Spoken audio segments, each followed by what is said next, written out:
There you go, till the green light's on. My green light is just blinking. Yours working? There it goes.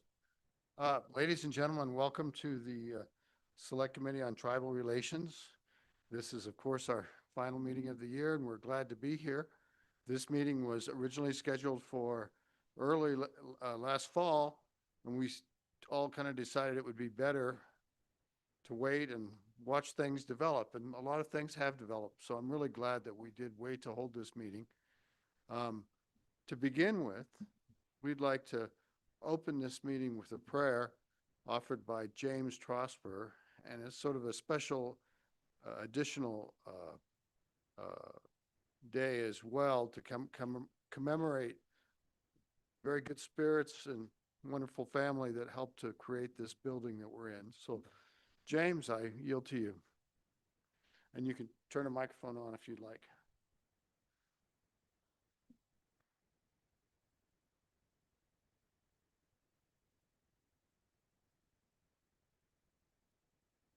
I want to thank you, Kel and Ivan, for asking me to be here today to offer a prayer for this meeting.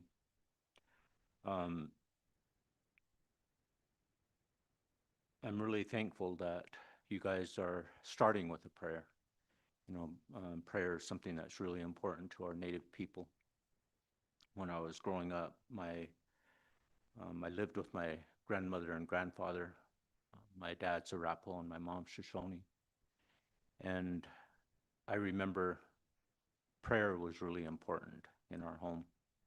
And on my mom's side, on the Shoshone side, she taught us at a really young age about prayer and how important that is. And so I'm thankful that you guys are willing to have a prayer and start out in a good way. And so I'm going to go ahead and offer this prayer before I do this other part.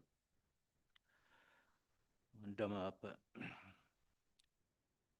our Father, we're grateful for this day and for all the good things that you have blessed us with.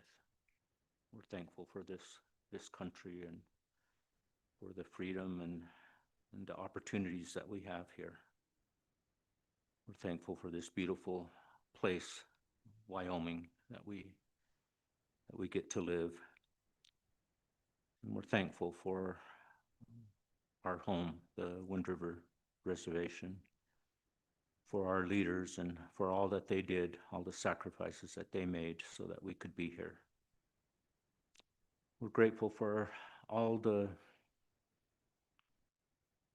opportunities that we have. We come to you today and ask that you put a blessing upon these leaders, that their minds will be open and that they'll be in tune with you to be able to make good decisions for our people.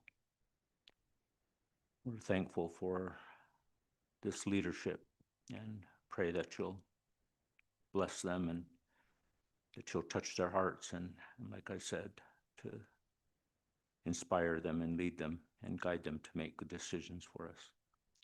We ask that your blessings be upon all those that come here to testify, that they'll do it in a good way and that they'll say the things that need to be said to help our leaders to understand what it is that we need.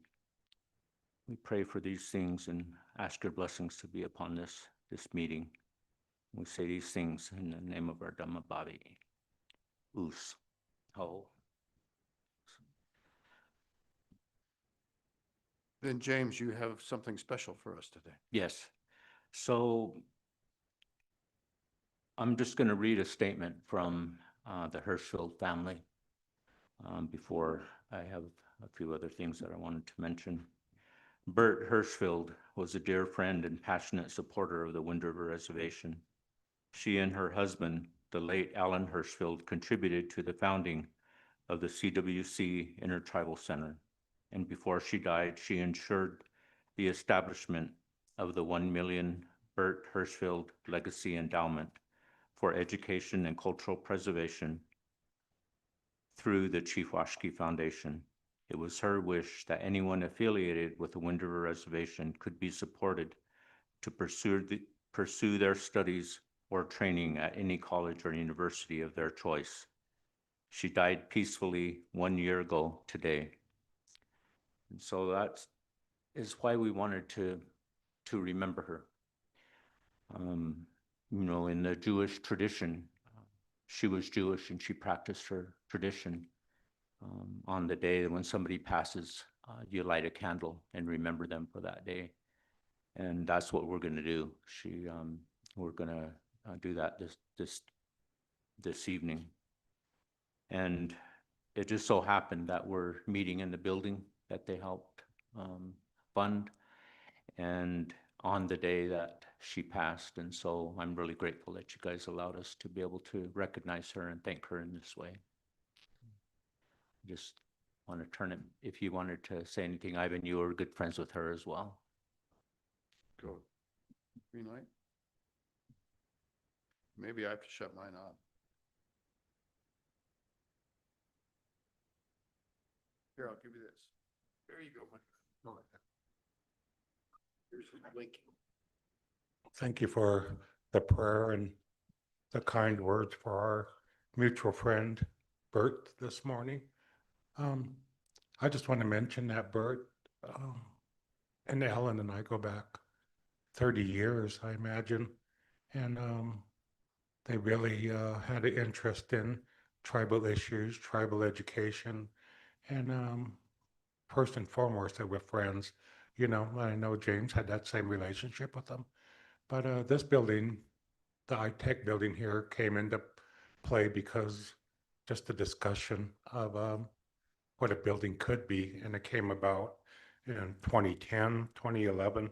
But on this day, I was in the legislature last year and couldn't make it to her service in Jackson, but I spent a lot of time, a lot of personal time with her and visited with her. And her heart was with tribal people and tribal efforts to make life better, especially for the young people. So I think it's very appropriate that you we remember her on this day. So who. Thank you, Mr. Co-Chairman, and thank you very much, James, and thanks for all your work with the university and the Chief Washke Foundation, and thanks for coming today to help us commemorate and remember. Thank you very much. So I think we're due for a roll call. Senator Barlow. He's excused. He'll be joining us a little later this morning. Senator Salazar. Yeah. Representative Guggenmos.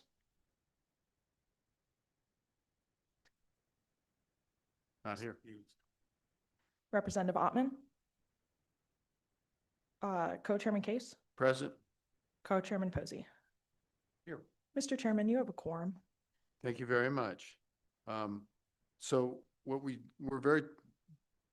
it's a small group seeing us today. I understand it might get larger later, but let's take this opportunity this morning to introduce everyone. And so my name's Cale Case. I'm from Lander. I have the privilege of serving as co-chairman of this Tribal Relations Committee. And I've served on it for a very long time. Mr. Co-Chairman, try it again. There you go.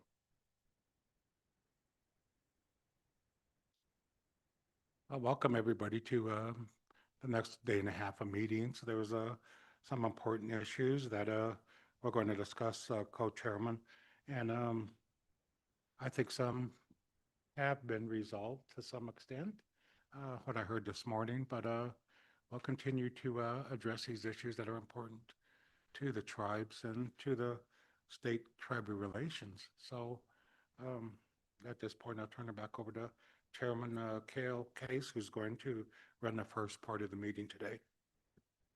So, Mr. Co-Chairman, I thought we'd go around and do introductions of everybody. So let's go down with the legislators, the staff, and we're going to all stand up and say who we are. My name is Tim Salazar. I represent Riverton. Pepper Ottman. I represent House District 34.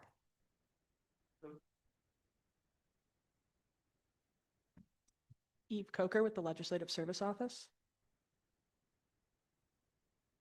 Pierre Chenet, LSO.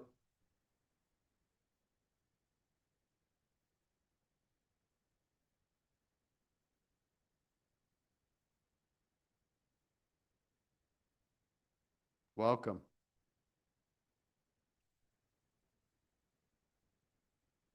Welcome. Hi.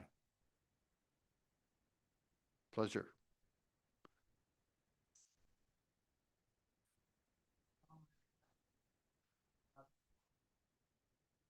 Thanks for coming over, Tom. Now you gotta go because you're late. Thank you. Let's go back to you, Mark.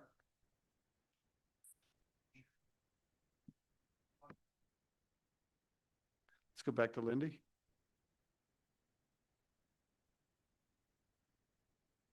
Pam.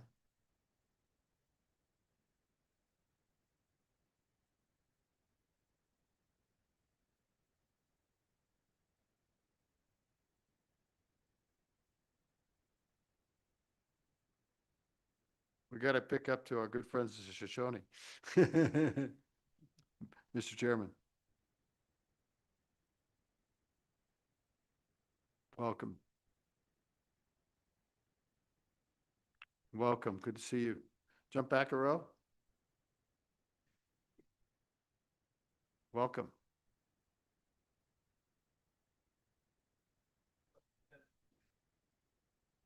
Thank you. Welcome.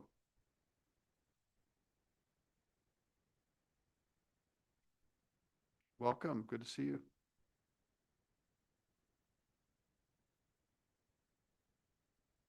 Welcome. Glad to have you. Back to PBS. You got to do it.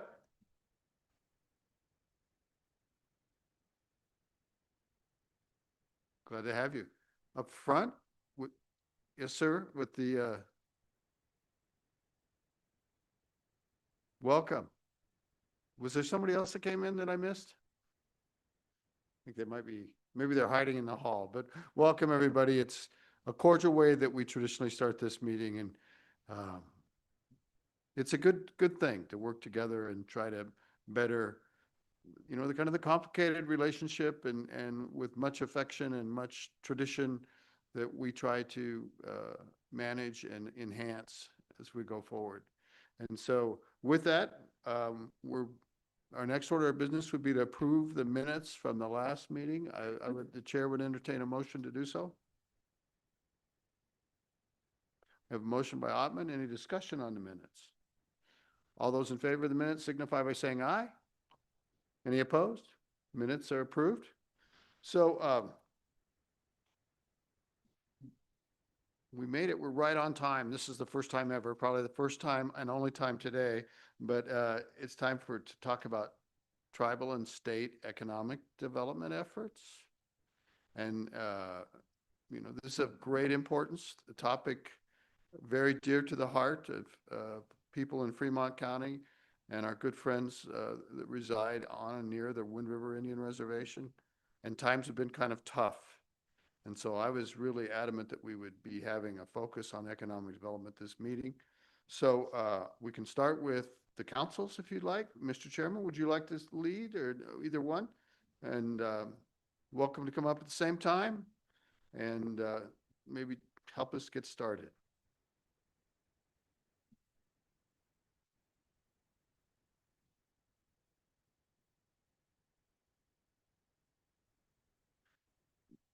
Can you get a green light out of that thing?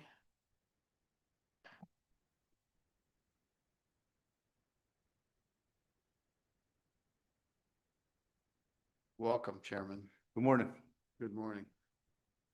members of the Tribal Select Committee. It's a good day to be here, nice out. But for the Northern Arapaho Business Council, the tribal and state development efforts is it's kind of slow right now, just because of the economy and everything, the rise of the cost of living throughout the state and throughout our communities for both Lander and Riverton and on the reservation. But we did, finally, get a true split from our, for-profit business, Rappel First, and they're gonna be their own, for-profit business, which includes, the solid waste, the propane, the, laundromat, and the C-stores, so we finally got the true split on that, so they're finally a for-profit business, and they're making it, barely, but they're making it, you know. It's pretty hard to, um, go out there and, make a profit when, you know, everybody's holding their money tight. It's hard to get anything done because it's because of the economy and everything, and having a hard time keeping up and providing services for our people with all the cuts that are coming down from the administration. So it's tough right now. Economic development on the reservation is pretty slow on the Rappel side. And, we're still making a good go of it on our oil and gas endeavors to the Intertribal Council with, both, Northern Rappel and Eastern Shoshone tribes, so there, we're still turning a profit there, but times are tough. The oil market's down, so that's what drives this economy, you know, energy throughout the whole state. I'm pro energy, but there's a right way and a wrong way to do it, you know. I'm all about making sure that our water, our air is always taken care of, you know, and the land, so it's a fine line there, you know, to make sure all those, all the safeguards are put in place and we continue to follow them, you know, so.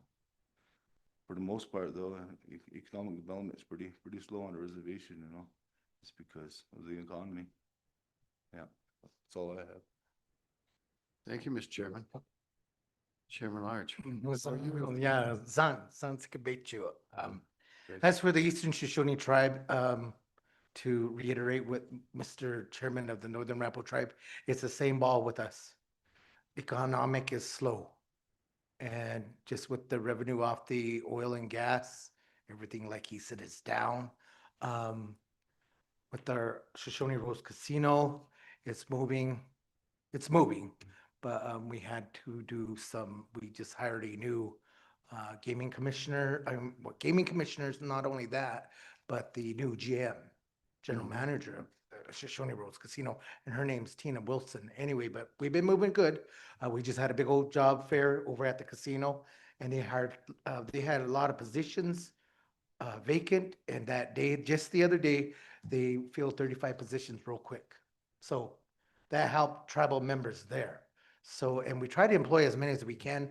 The tribe's number, we employ about 270 tribal members that are tribal enrolled. Other than that, our tribal station is still doing good. We still needing a general manager there, but we're getting there. We're getting there. So other than that, putting our people to work with the 477 program, and then the tribe taking over the IHS clinic, but now it's the Warm Valley Healthcare Center. So that has jumped a lot of people being employed there. And so we just recently, the tribe ourselves, Shoshone tribe, we did get a health board, and that's made up of 6 individuals. And those been in play. Dr. McLaughlin, I told him to be here today to give an update to y'all. So, but other than that, Shoshone tribe still surviving. We're doing good. And it is hard right now. And not only that, there's a lot of hard time going right now with a lot of the people. You know, we're losing elders and that. So, you know, young and old. But still we're surviving. But good old America just needs to, you know, be good to us natives. And, you know, I know we have our under the new administration, and we're open arms to them to work with them. I don't know what more I have to say, but it is good to see you all today. Zant. It's incredibly good to see you. And Mr. Co-Chairman, you had some, Yeah, Mr. Chairman, you had something to add? Yeah, Chairman. Might point that microphone at you Yeah. because it doesn't. Two more things is, for the solid waste, we finally opened up the, transfer station on 17 Mile. So Uh-huh. both of them are open now. The one that we have in ET, the one that we have in, on the 17 Mile Road. So, which is a good thing. So we're servicing both communities, Rappole, Great Plains area and ET community. And on another note is, our, Wind River Cares facilities. I think we're up to 500 employees over there.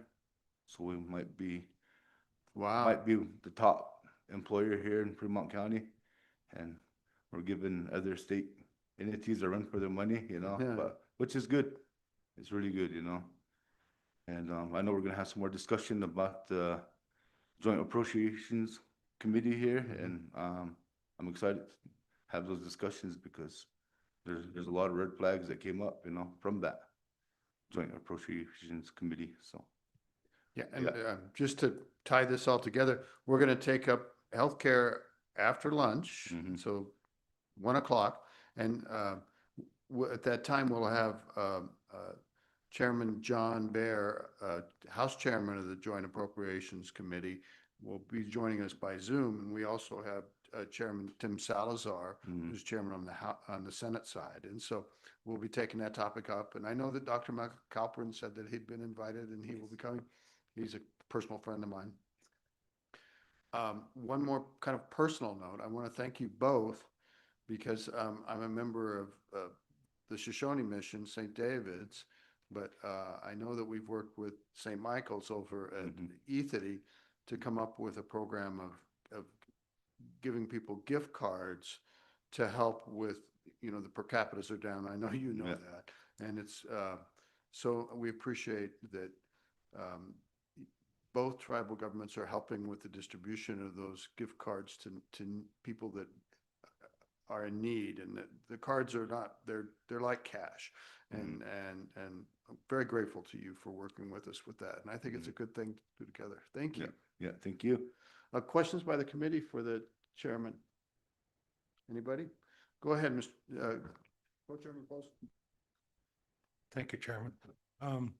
We got on our agenda here a couple things down about the gaming, and I realized that the impacts of the extended gaming throughout the state, Mhm. basically it's what it is gaming, probably has a significant effect on tribal gaming, either that's Shoshone or Arapaho.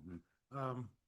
Hopefully we'll get some good information regarding that and how that really affects employment and growth and all these. We're basically the only game in town for a long time, but Mhm. now that has expanded. But I just wanted to mention that and that we'll have hopefully some good discussion on that. Mhm. Mr. Chairman.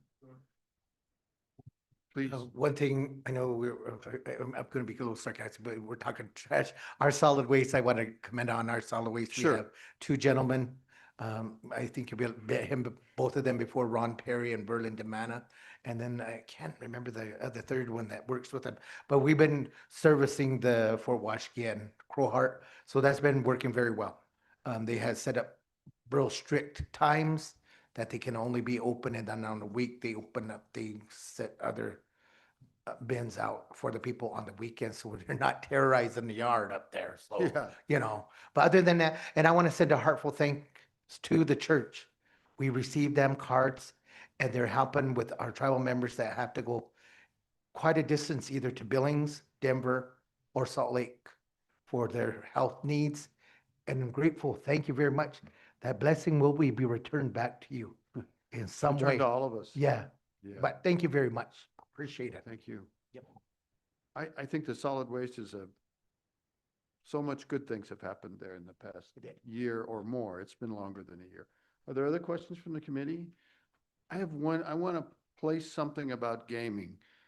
And it's everything, a lot of things are personal for me, but I've had two dear friends succumb to gaming temptation in a very bad way and really ruin their lives. One ended up committing a crime, and I'm happy to report that she's on you know, served her time, and I helped her start a business, and I'm happy to report that she's doing well. The other one is struggling right now, and you know, lost an inheritance to gaming. Uh, Finds it very difficult to avoid the temptation of gaming. And it's your casinos, you know, it's not, they're not doing the lottery, or I suppose they're doing a little bit of that too, but it's mostly from casinos. And so I tried to find help for this woman. I was really shocked that there are no local chapters of Gamblers Anonymous. She's actually from a different country, and she says in her country, casinos actually have help right at the casino for gambling addiction, and they can direct you to resources if you just, but we couldn't find anything locally. And I'm wondering is that something that we're planning to take up, or are there programs for tribal members that aren't available for non-tribal members? Maybe I'm just ignorant here, but can we do more locally about problem gambling? I am overwhelmed by these people that have their lives destroyed. So please help me, and maybe it's for discussion for later, but go ahead, Chairman Grossman. Chairman, I could reiterate on that, through our, gaming establishment for the, Northern Arapaho tribe, we do have, but she has to do it, she has to go there and talk to the gaming commission, and they can put her on a list. Then when she comes in, they'll ask her to leave. We got people from our own tribe that have gambling problems too, and they ask to be put on that list. And when they show up to the casino, they're flagged, and our security officers go over there and ask them to leave. That's one way to keep them mad at the casino, you know, and a lot of times they don't want to be embarrassed no more, so they quit going over there. But we have people that are addicted to gambling that ask to be put on that list because they struggle with it every day. So when they're on that list, our casino staff goes over there and asks them to leave. Yeah, because they know that they're going to be putting money into the machines and going through their savings, you know. So now I'm pretty sure that we do have a hotline through a casino. I'll find out. I'd like to know more about those resources. Yeah. So if I'm a problem gambler and I go to your casino, the Wind River Casino, for example, or the other one, I can get on that list, but is that list shared with the Shoshone No. Gambling Commission? It's So that's separate. Yeah, separate. So I could 86 myself from one, Yeah, but yeah, yeah. but I can open up a door to the other. Yeah. Is it conceivable to share a list? It's I ruining people's lives. know it is. Yeah. but, we don't share that information. Mhm. We try to keep it confidential. But I understand that, Yeah. those issues too. yeah, but you could do that though. People go to our gaming commission and get put on that list, and Right. they keep them at the casino. Okay. Yeah. Sometimes they get mad, but you know, it's for their own good, you know. Yeah, it's been helping a lot of people though, you know, so. I can see it as being a positive thing. Yeah. Yeah. Maybe we can talk more about this, and I'm hear people's ideas, because Okay. it's very disturbing. Good people, lives ruined. And I wouldn't have thought that could really happen, but it really does happen. Yeah. Anything else for the tribal chairman to begin with on economic development? If not, we'll hear from the other folks, but we are other councilmen that want to speak, or others, but we're going to hear from the tribal liaison office, and then we're going to move on to the business council and keep going, okay? The state business council. Gets confusing. There are a lot of business councils right now. Thank you both. It's an honor. How about from our tribal liaisons? Would you guys like to join us? Good to see you. Greetings to Governor Gordon. Greetings to you. You might introduce yourself again. Just pull it up close.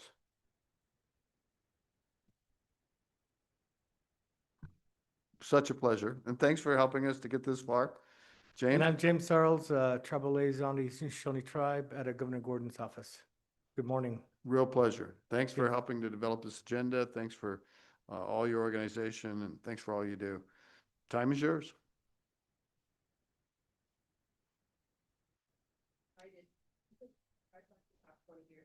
think you're gonna get a replacement microphone.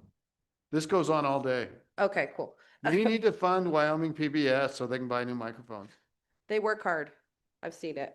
So just throwing it out there, I was really excited about the questions you were asking regarding gaming addiction because the council does have, or the tribes have a 20 years experience in helping support this process. And, you know, the discussion around online gaming, imagine how much worse the access will be when it's on their phone in Wyoming and Yeah. they can not leave their home and, you know, deal with the weather. So there's a real risk there. And I think that that's an opportunity for the council to provide some real insight to the state regarding that. So I just see a really good opportunity there. As liaison of the Northern, or to the Northern Arapaho tribe, I think you know that I'll give you a call whenever I can, all the time, regarding any sort of concerns that are coming up. As I think about economic development, I want to go back to MMIP. We've been focusing on that. A lost mother or a lost father. They say the acronym because people sometimes. Missing and murdered Indigenous persons, excuse me, but a Thank you. lost mother, lost father, a lost daughter, a lost niece. These are all huge impacts to the economy. There's children that lose parents. So I always think about economic development as a whole community, right? And so as the liaison, we're doing a lot of things, just connecting the tribe to issues surrounding the state. So right now we're getting ready to go into legislative session. A lot of the JAC stuff, we're communicating with the tribes about that. And then we're just trying to see where we can go with that.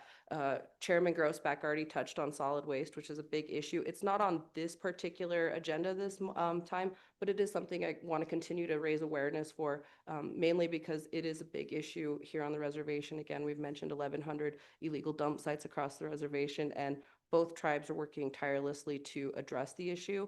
And one of the big issues was that 17 Mile was closed. So I'm extremely proud of the tribe for all the work that they do.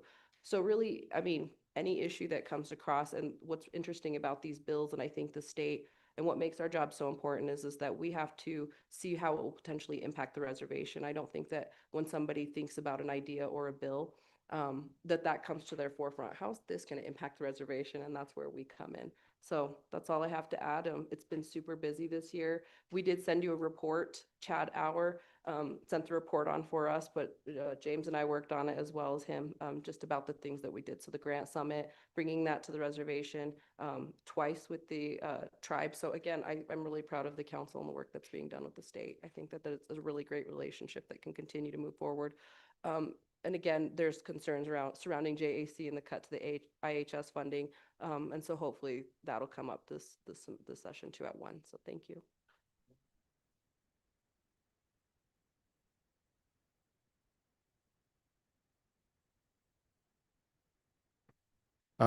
We are going to discuss JAC's actions under the healthcare portion this afternoon. And just to take this moment, I understand there's going to be a public protest at the time or maybe before and kind of overlapping some of that. And it's okay. We are aware of it, and we support people's right to express themselves. And we look forward to discussing that agenda peacefully, cordially, and going forward. Thank you, Ms. Romans, for all your work. And one more thing, go ahead. I guess that there is actually a coalition against gaming, against gaming addiction. And so I will definitely get those resources and that information directly to you, Chairman Case. Thank you so much. It's, you know, I feel kind of foolish because, you know, you might have said, well, it's a problem, blah, blah, blah, blah. But until it actually happens to someone that you're close to, a very powerful way. And now it's happened twice. It's like, wow. So thank you. James, Mr. Soros. Thank you, Chairman Case. Yeah, I'd just like to reiterate some about Anita was saying, especially when it comes to the gambling addiction.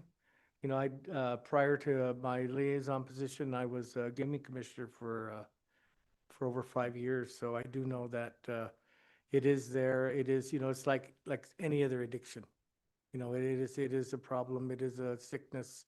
There is help out there. There is hotlines. There is, I remember Chairman Grossbeck talking about people that can go to the Gaming Commission and put themselves on the ban list.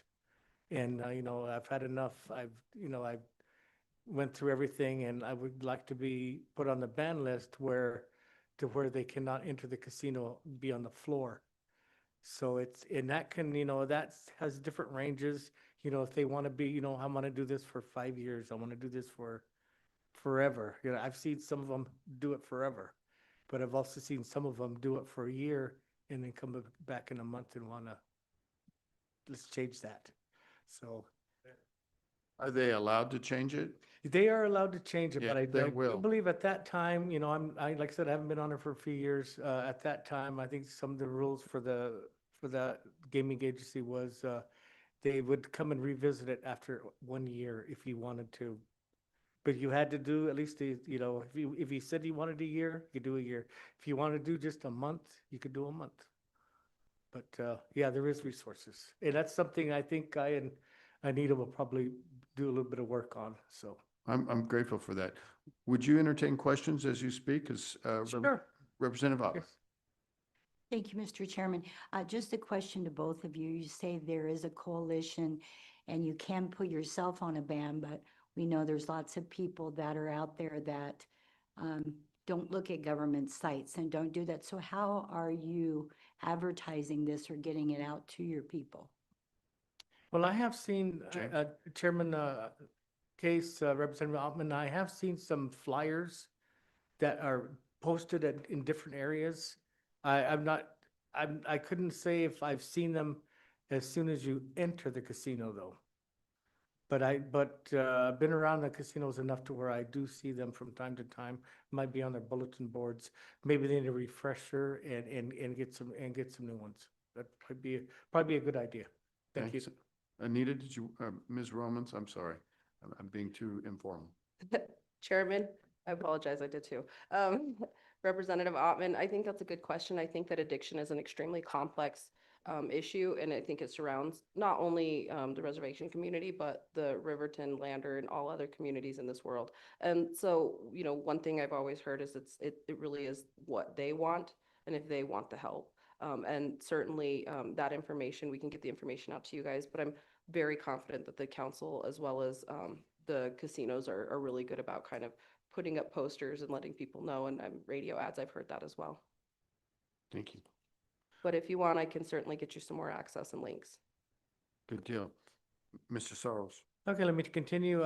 Yeah, so that's just part of it there. Again, we have, the tribes have some concerns as well as with the healthcare, and I'm sure they'll go through that today. I'm sure you're not aware of that. Other things are, we've been working on one called teen dating violence, and that's with /MMIP. We're inviting we've got confirmation actually from a lot of the tribal school districts, and they will come here. We'll give them an assembly. Governor Gordon will be here, and I think we're expecting 500 plus students from high school age, just to let them know that there is help. Teen dating is a big issue with across the nation, across the world, I'm sure. But we'll see what we can do with help with getting them some information. We have a national speaker that will come and talk with them for a bit. So, and that's coming up next week. So we've been busy with that. That is very good. It will be, of course, gearing up again for legislation coming down here with you all, and a lot of some of the other important issues that have been coming up is of course gaming. iGaming, of course, again, a lot of these addictions seem to center around it, and I think you see on a lot of social media. What can you do you listen? You see it certainly, but is it true? It did the casino go live on internet? You can, and I see it. I not only see it for our casinos here, but also a lot of the HHR as well. It's always advertised. It always, so there is a lot of that illegal gaming that's probably happening out there, which definitely hurts the tribes in a big way. some of the other things that are happening. It looks like, I know they're excited about some of the fuel tax and taxes in general, I think is probably the tribes are probably they're starting to chat a little bit more about to re-energize their tax commission and bring it back and get on board. I know they had we've had the chance through this committee before about the taxes, and I think they're probably getting closer, maybe getting ready to, let's come to the table and hash some of this out. I think that would be good, and we would welcome the opportunity to discuss it during the next interim, if that's appropriate. And with that, I stand for any questions. Anybody else? Questions for Liaison Soros? Thank you so much. Thank you. I know the governor's office is here. Were there anything that you wanted to add before we move on to the Wyoming Business Council? You bet. And you're welcome to speak. We'll have public comment after this, and everyone will be welcome. Mr. Durrell, welcome. I've read a lot about you lately. You're welcome to bring your team up if you'd like.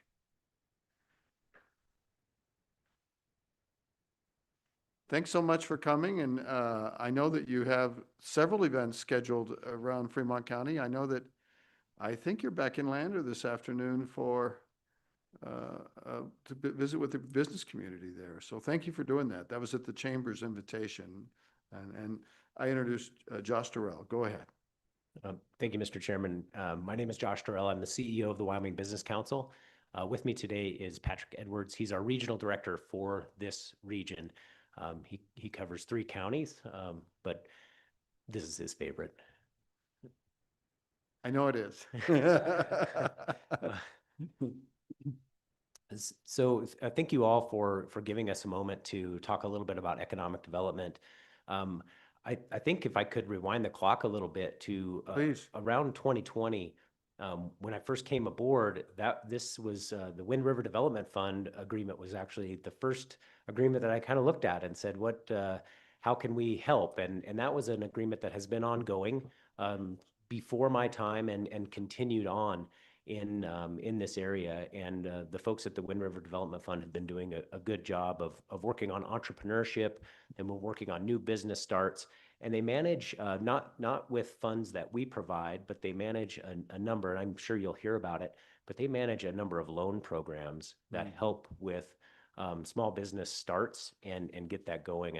And in the report that we provided you'll see some of the statistics that they've provided us about the number of loans that they're carrying and any kind of write-offs that they don't have, because they have 0 write-offs. So right now they're doing well with those loans. And I think that that's a really key and an important thing to realize, is that this work is going on all the time through our partners in the Wind River Development Fund. But also in 2022, through the work of this committee, there was a change to our business ready community statute. And I think it's been an important change. And we're hopeful that it will be, that more will occur because of this change. But in 2022, tribal entities were added to the list of eligible entities to utilize the Business Ready Communities funding. Now, that is funding that can provide planning for communities, also infrastructure that is shared and owned by the community in order to spur on economic growth. To us, it's an exciting door opening to be able to work with more entities, whether that be county, city, joint powers board, and now tribal entities, to be able to utilize those funds and hopefully develop the economy. In 2025, that legislation led to a planning grant that the Northern Arapaho tribe is utilizing to look at a data center feasibility. What can be possible within the Wind River Indian Reservation, and look at a data center and what is possible there. That agreement was entered into with us at 2025 in the summer. It has not yet really taken effect. They have not provided any drawdowns or anything like that on the funding, but that $50,000 planning grant is possible for them now. They actually matched that funding with $17,000, which is more than the required match. So that's about a third of the funding is provided by them. So that we felt like that was a really good indicator. We feel that Business Ready Communities statute change will result in more later as that begins to be more commonplace and something that people can utilize to look at the planning of their economy, what is stopping their growth, what are feasibility of businesses such as data centers and others, and then take a look at what infrastructure is required to do that. If I can also talk a little bit about some work we've been doing, we sort of see ourselves as a utility player in the game. We're not a coach, we're not a player. Well, we're sort of that player that comes in when necessary and plays a specific role. And while our regional director, Patrick, has been doing that, over the course of the years, we've also been able to bring in the folks from the Harvard Growth Lab to really take a look and utilize their expertise in Indigenous peoples to understand what is happening at the economic levels and understand how we can perhaps make policy changes. And so you see in the information that we have provided to this committee, you'll see an outline and the starting points of further investigation into the barriers to growth in this area and how we might be able to shape policy to open that growth or provide other mechanisms, through the legislature, hopefully, to develop those programs or funding mechanisms or policy changes in order to unlock economic growth, or at least to do our part. So you'll see in that there's been some changing dynamics. You'll see there was a bit of what I might say is some good economic indicators there for a period of time in the mid tens and we're moving in from the aughts to the tens. There were some really good economic changes, but there's been a little bit of a backslide over the last decade or so. And so we want to kind of look at that and see if there are things we can do. That work is ongoing. Members of that team have been to this area multiple times, and we feel like in the next 3 to 4 months that information will be finalized and provided to this committee to take a look for policy changes that might be helpful to this area. And with that, unless Mr. Edwards has anything else to add, I would like to stand for questions.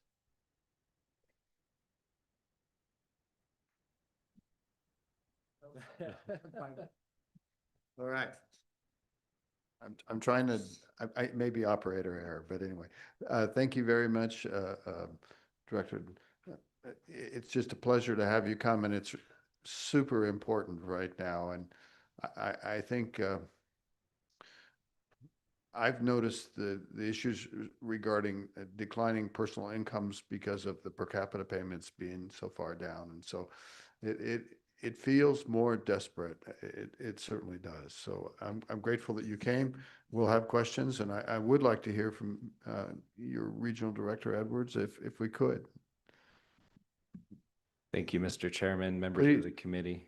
I just want to say it's an honor to work with such great people on the reservation. I've had the opportunity and the blessing to be able to work with Leslie Shakespeare, Paul Huberty, Erica Yarber, Art Lawson on various projects. And it's been really great to see all the work that has been done with them securing $36 million in EDA grant, being able to pull in the Harvard team and work on that as a team was really special. And so I love working with the people here, and it's just such an honor for me. So I just wanted to say that. And the work that we do is important. It's important to the people of this state. It's important to the people on the reservation. And so we're just honored to be here, and it's great to be with all of you. So thank you for the opportunity. Thank you. Thank you very much. Questions from the committee? Questions? Mr. Co-Chairman. Thank you, Mr. Chairman. Good morning, Mr. Edwards. Mr. Edwards and I had a discussion a few weeks back on efforts on economic development on the reservation. And we truly understand, I think he understands also that, there's still some barriers with trust status of land. working with the Bureau of Indian Affairs, and just capacity in general. But I think there is still a need for the Wyoming Business Council. I think there is some things that need to be vetted, some things that could be better. In any organization, there's always that. But I think, I know the tribes have always looked to have a hand up, not a handout. And I think we're kind of a microcosm of a small town Wyoming that has the struggles of population, access to capital.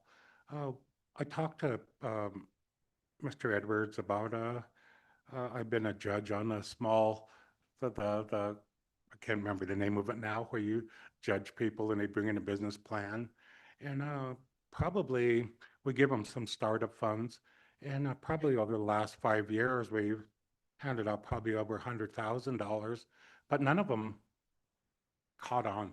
They got great business plans, but I think they need a little bit more access to what'll make it work. And these are tribal members. So I think there is a place, and I support the Wyoming Business Council, but I think there are some things that would probably need to be vetted in terms of the uniqueness of the tribes and our status, land, or whatever.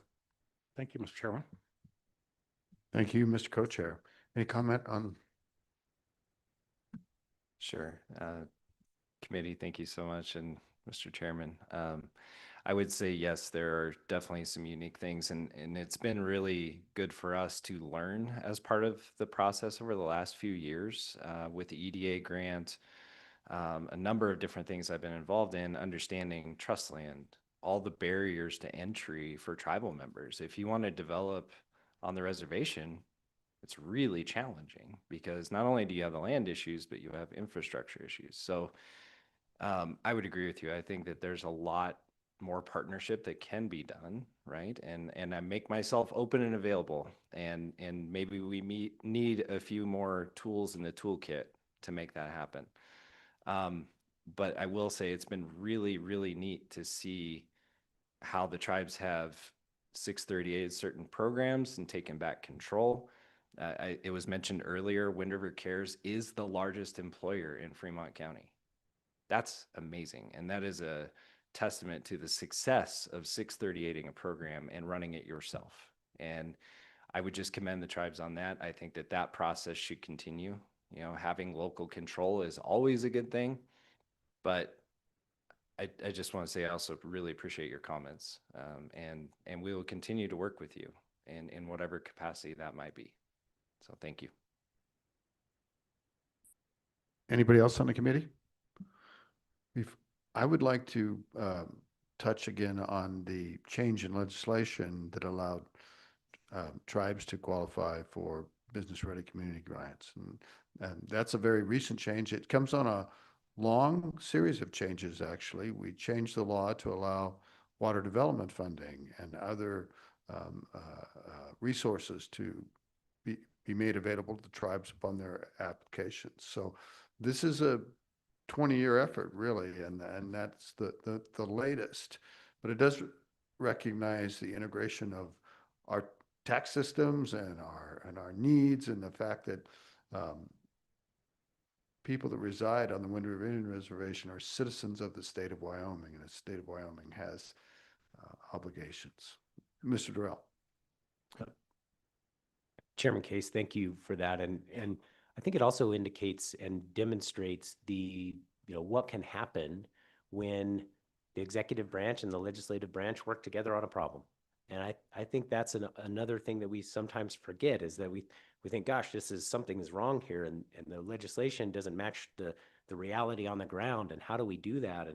And all of us could be hand-tied by that, or we can join hands and work together on that. And I think that's really what we are hopeful for, and we understand. And as we have worked even more deeply in this area, and as Co-Chairman Posey mentioned, we understand that there are gaps that are unique. And how do we target those gaps that exist in the market? And how do we do that in a way that is the Wyoming way, but at the same time helps facilitate that business growth, because we know that when people have economic growth and opportunities, that changes the entire landscape of an area and a community, and it makes it stronger. And when businesses have the opportunity to thrive, then people can keep their families together. People can plan for the future. People can plan for their future in Wyoming. And I think when we do that, when we kind of join hands and say, here's how we're going to fix this together, then I think there's a bigger opportunity for all of us to play our roles. And I think that legislation back in 2022 is a really good example of that. I think those things, they start out where we don't all see eye to eye, but over time we start to work through that and understand how to make it work together. And I'm very hopeful that we'll see more planning grants, that we'll see more infrastructure projects come from this. It takes time. And we just appreciate the efforts of this committee to do that. And we hope to have more policy recommendations through our work together over the last few years and be able to see those come to fruition as well. So thank you for your consideration today. Thank you for your comments today. And thank you for understanding that the problems that we see here, they're not just here. They exist in those rural communities all over the state. So thank you. Thank you very much. Any other questions from the committee? I'm very encouraged. I hope we can keep moving forward. And I think the Harvard growth study, we need to relook in there a little bit. I think we've let it, maybe not you guys, but I think people in our Wind River community have kind of not thought about that enough. And I'm hoping you'll keep pushing that forward. It's good work. All right. Thank you very much. And the next one is the Wyoming Gaming Commission we'd like to hear from. We're grateful for you for coming.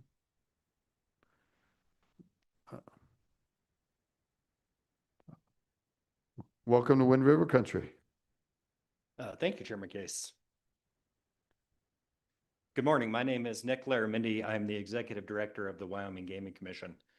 I want to caveat any of my testimony before I start by making sure that everybody understands that the Wyoming Gaming Commission, we don't regulate or oversee any gaming that takes place on the tribal lands. So our office is charged with regulating the legal gaming that has been authorized outside of the Wind River Indian Reservation. So that'd be HHR, skill-based amusement games, online sports wagering, and charitable gaming. So I don't do acronyms very well. What's HHR? HHR is historic horse racing. Okay. So those are the off-track wagering facilities that you see throughout the state. They look like slot machines. They are based on historic horse races. That's why they're called historic horse racing terminals. So please continue. Thank you, sir. So I had previously submitted some information to you all just on the state of gaming in Wyoming. Like I said, the Wyoming Gaming Commission is charged with regulating legal gaming off of tribal lands. We're also charged with enforcing the illegal gaming statutes throughout the state. So on top of our regulatory duties and administrative duties for regulating legal gaming, our law enforcement division in our office also investigates illegal gaming. I'd like to hit on a couple of things that were talked about earlier, specifically for the problem gaming. The Wyoming Gaming Commission is members of the Wyoming Coalition of Problem Gambling. That is open to the Northern Arapaho, the Eastern Shoshone, the Wyoming Gaming Commission. Public Health is a member of that. We also have mental health providers. It's a big conglomeration of all sorts of people that get together and meet to discuss problem gaming and ways to get information out to the public to ensure that people are playing safe. When it comes to the OTB operations or the off-track wagering operations, all of the locations that we regulate are required by us to ensure that they have problem gaming documentation readily available to all of their players. Those are usually pretty predominantly located by their cages or their cash out counters. And actually on the skill-based amusement games, if you look at any skill-based amusement game in the state, you will see a QR code very readily available on the front that says play responsibly. By scanning that QR code, it takes them directly to our responsible gaming page to where they can get resources to help with responsible gaming. One of the things that we have available on our website for responsible gaming is it's called KindBridge, which is a mental health service based out of Colorado. If an individual has a problem with problem gaming, and they can sign up for that, they get a free intake and 4 clinical hours of mental health services free of charge. So that's offered to them. And then after that 4 clinical hours is done, they get a lifetime, if they want it, of group meetings and everything else for problem gaming. Would you repeat the name of that? It's called Kind Bridge. Kind Bridge. Correct, Okay. sir. Okay, thank you. Keep going. One of the other things that the Wyoming Gaming Commission has recently done, I want to say I'm getting my dates mixed up now, but within the last couple of months, the Wyoming Gaming Commission joined it's called the National Voluntary Self-Exclusion Program. So instead of, historically you would have regulators that could get people to self-exclude from the things that they regulate. With the National Voluntary Self-Exclusion program that we have joined, we can get people to self-exclude from neighboring states, and they can self-exclude across a conglomerate of everything that is offered. So for example, one of our newer OTBs, a very popular one is, just south of Cheyenne on the border. So we have people that have registered from the state of Colorado to be on Wyoming's self-exclusion program to ensure that they can't come across the border into Wyoming and play at our OTB locations. So we share that information with all of our operators. When you go to our website to self-exclude, you have the option of picking what you want to self-exclude from, whether it be online sports wagering, skill-based amusement games, or historic horse racing and simulcasting. If they choose all of them, we just send it to all of them. If they choose, just online sports wagering, we would send that to all of our online sports wagering vendors to ensure that they are flagging their systems so these people can't create accounts. One of the other comments that was made a little bit ago was about the removal of these folks. It's very difficult on a voluntary program, if they want to remove themselves, to force them to stay on it. Gambling in the state of Wyoming, under the exceptions, is legal. So to force them to remain excluded from something that is in fact legal is very difficult for us. However, we have had just a couple of instances where somebody has filled out a self-exclusion and then called us back and said, I made a mistake and I'd like to gamble again. For us, that's a really good opportunity. We actually have a responsible gaming liaison that handles that, but it's a really good opportunity for us to have our responsible gaming liaison talk to that person and kind of talk through why they put themselves on the list to begin with and why they want to take themselves off, and then, be able to provide them or point them to additional resources to make sure that they're doing what they should be doing. I'd like to explore that further, maybe when you get to finished with your testimony, Certainly, Chairman Case, we can go on right now about it. if that's appropriate. So the liaison person that sort of, it is that, I assume that person doesn't visit the person in person. There's a lot of persons in that sentence. But it's a contact by telephone, or how's that contact made between the liaison person and the person that had asked to be on the list that now is gambling again? Chairman Case, members of the committee. So it could be either or. So in the most recent occurrence of that, the individual actually called to remove themselves from the list, so she was able to just talk to them on the phone. Sometimes they would email. It's important to remember though that we have all of their information when they've excluded. So we have a phone number, we have emails, we have contact. It's usually either email or over the phone. Yeah, I'm just want to pursue a little bit more. So, if a person is on that list and then they go into an establishment, can they still gamble if they just tell the establishment they know they're on the list, but they want to stay? Chairman Case, they could legally go in there and gamble. Our operators are very keen on what that means. So if they have an individual that comes in that has put themselves on the self-exclusion list and they've been flagged and they see them, they will have them leave the property. They won't allow them to gamble. Even though they could legally do it, the operators won't allow them to do it. So is that the current practice across Wyoming, and is that required of operators? That is the current practice across our licensed operators outside of the Indian reservation. That is what our operators do, and that's what's expected of our operators.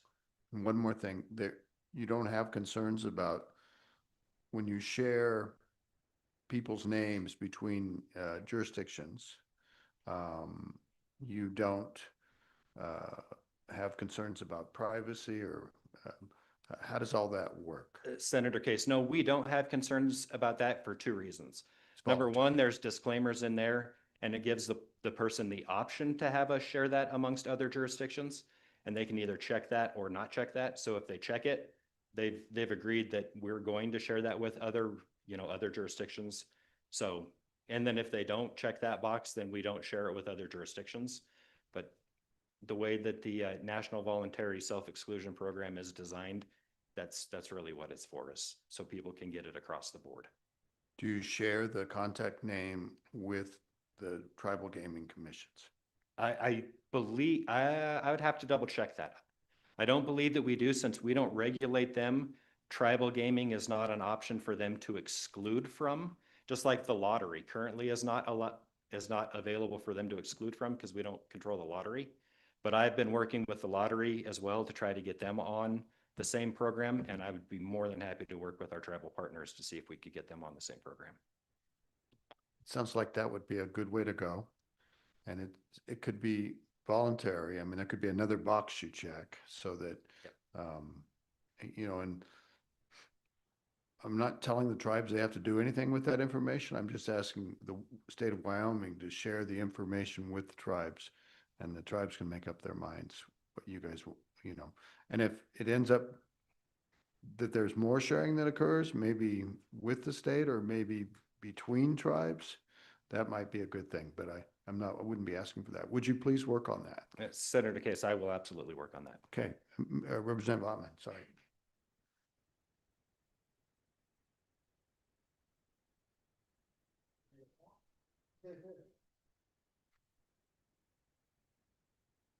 Thank you, Mr. Chairman. I was wondering, is there across the state or states, or could there be any way that this could be related to probation, like required or suggested, as if this seems to be a problem for someone to do that, or is that something that could be? Chairman Case, Representative Ottman, that's kind of a judicial question that I don't think I'm qualified to answer. I think it would really depend on, what a judge ultimately decided in any sort of conditions of probation or anything else. I would think, based on my career in law enforcement, that if the crime that was committed or that they're on probation for is directly related to gambling, there could be caveats inside of their probation terms that says that they can't do that, similar to drinking. If an individual gets stopped or arrested for DUI, usually when they're out on bond or they're on probation, they can't drink while they're on probation. That would ultimately be up to a prosecutor and a judge to decide that, though. Representative Ottman, I think that's a great idea. I mean, one of the personal stories that I was involved in, she stole from her employer to support her gambling habit. So that'd be great. Thank you. Chairman Posey. Thank you, Mr. Chairman. I know you mentioned, welcome this morning, HHR and sports wagering and some of those other types of gambling. For a long time, Wyoming was anti-gaming, and now there's facilities throughout the state. I heard there was like 9 in Rock Springs. There's several in Casper. And I know that online sports gaming is pretty high also.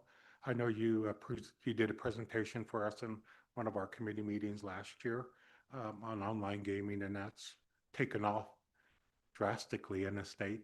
But how many facilities, brick and mortar facilities, is there throughout the state that whether it's HHR or those types of facilities?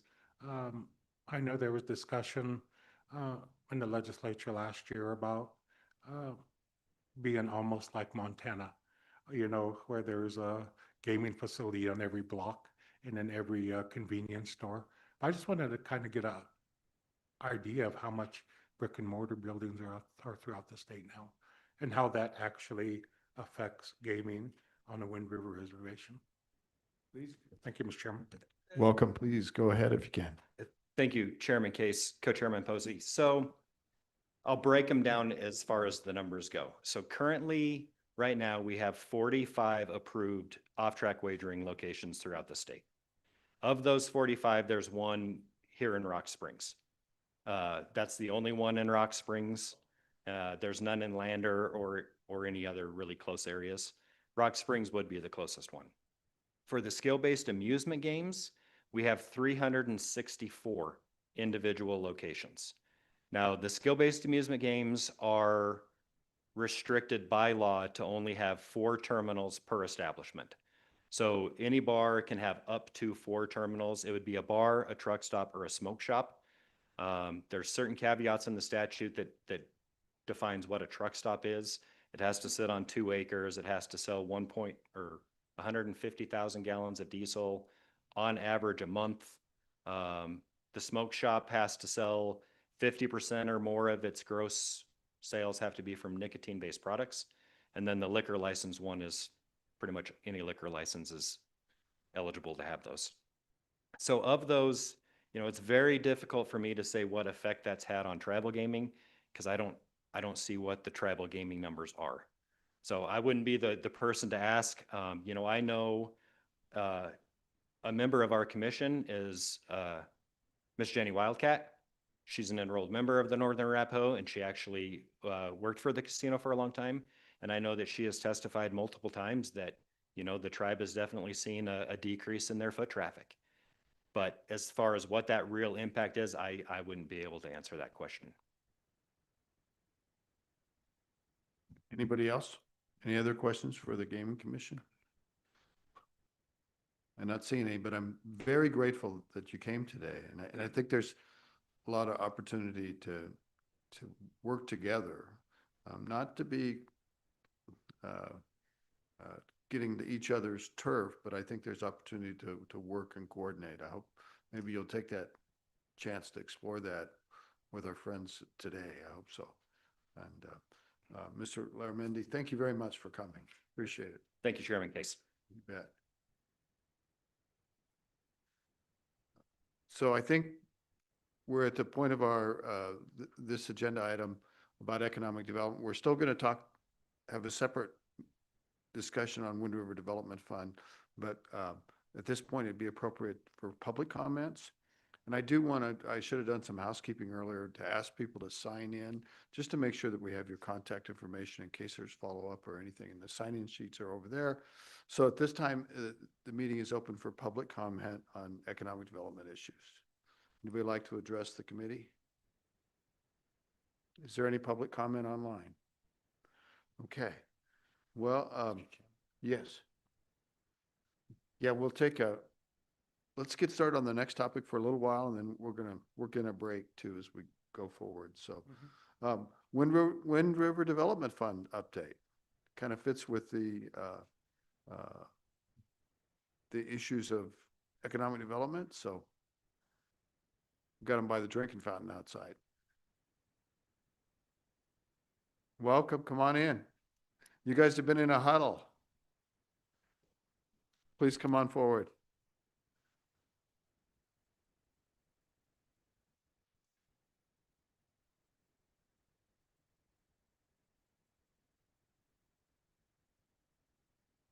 We're glad to see you. Please join us.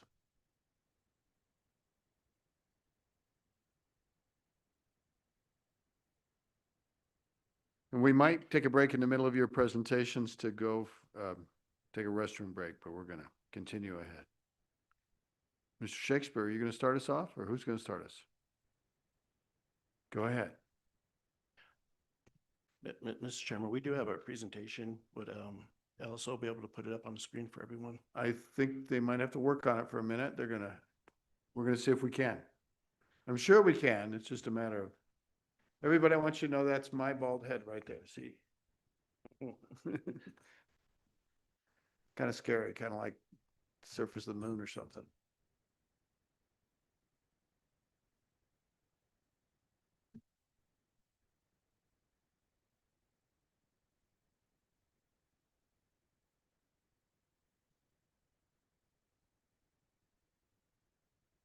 You know, we could take a break while they're working on that. It kind of takes the pressure off. So let's take a restroom break and we'll come back at 10 o'clock, okay? Thank you.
Okay, I think we could probably get started, and I return it back to the Wind River Development Fund. Go ahead.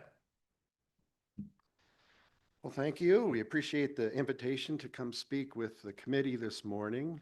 We have a lot of exciting things happening with our organization and with our partners that we want to tell you about. And first, I'm going to just get started with a little bit of background information on kind of who we are and how we got to this point. And introduce yourself. And I am Paul Huberty. I'm the Executive Director of the Wind River Development Fund and the Wind River Sage Fund, our sister organization.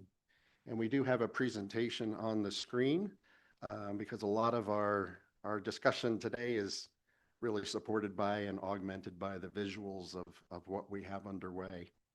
I'm going to let two of my colleagues here introduce themselves. Niyakit, good morning. My name is Erica Yarber, and I'm the Chief Operating Officer for the Wind River Development Fund and the Wind River Sage Fund.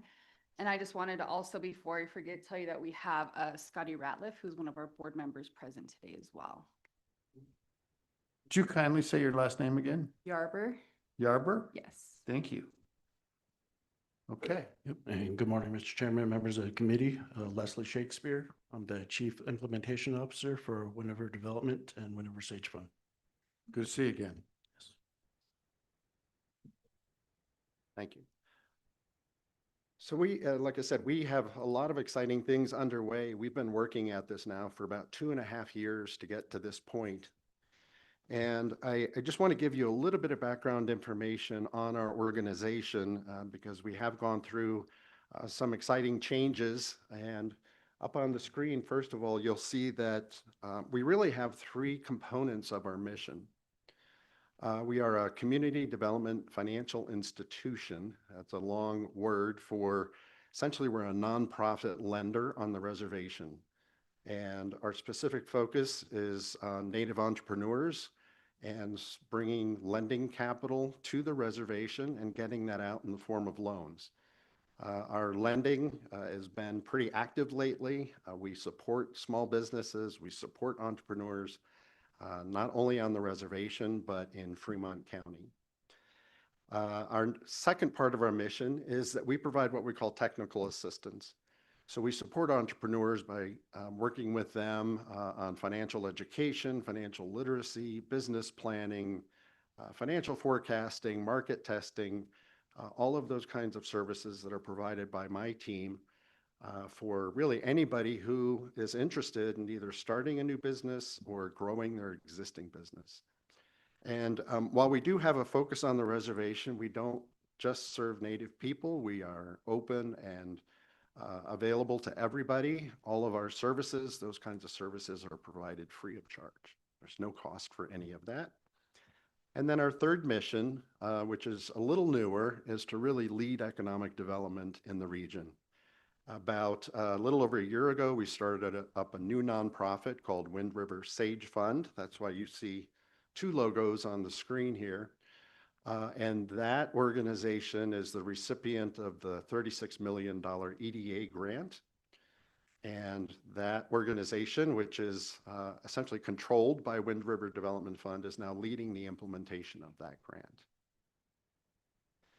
So on the next slide is just a picture of our organizational structure. As I said, Wind River Sage Fund is a controlled entity of the Wind River Development Fund.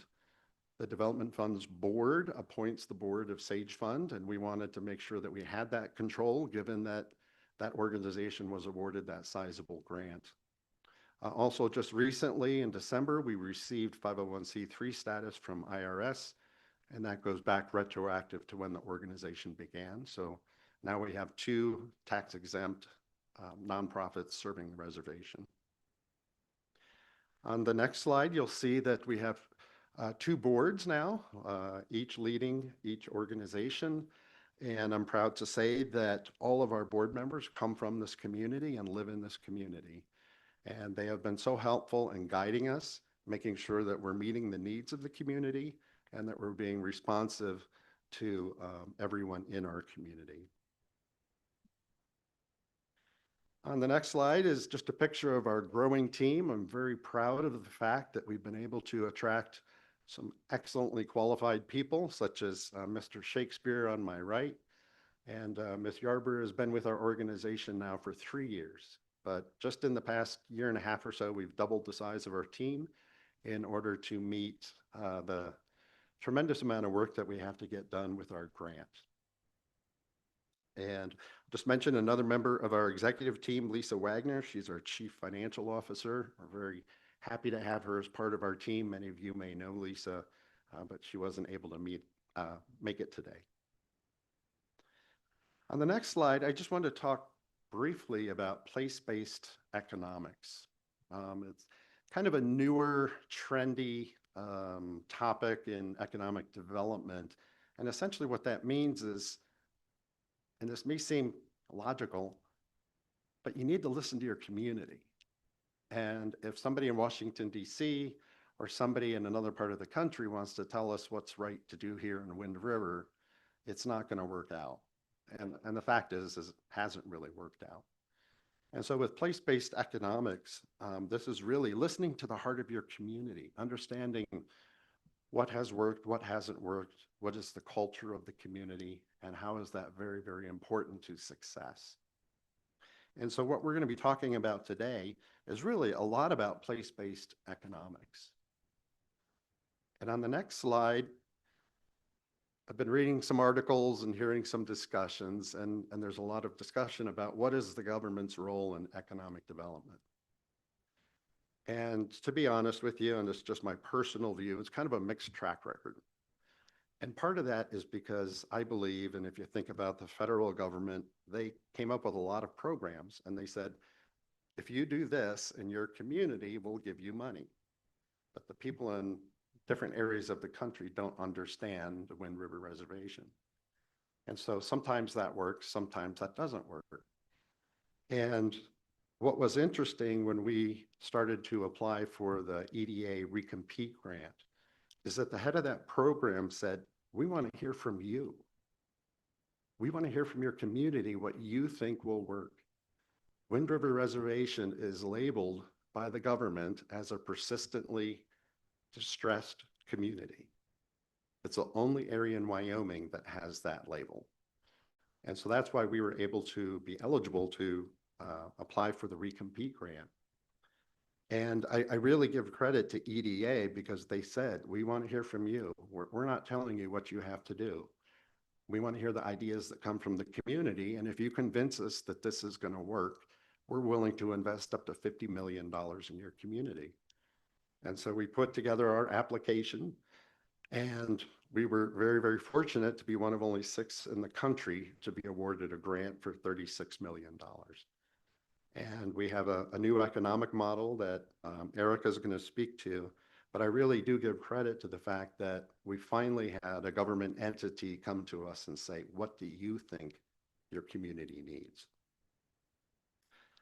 On the next slide, I was looking through some articles, and Mark Zandi with Moody Analytics had put this article out here about what are the states at highest risk of recession. And, I noticed that Wyoming was red, and Wyoming was actually at the top of the list. This was the order in which the article listed the states. And so obviously that's concerning, and we put a little star there where the reservation is. And then I also borrowed one of Josh Durrell's slides here, which you've probably seen on the next slide, showing real GDP growth or lack of growth in Wyoming. And it kind of stands out as an area that is unlike every other state in the country. But if we look on the next slide here at really what are the statistics for the Wind River Reservation, and it's striking. On each of these charts on the left side, the orange bar represents Native people within the boundaries of the reservation. The chart, or the bar next to that, is all people within the boundaries of the reservation. And then it's Wyoming and the US. And if you pick one of these, let's look at bachelor's degrees. 7% of adults Native adults on the reservation have a bachelor's degree compared to 30% in Wyoming and 38% in the US. We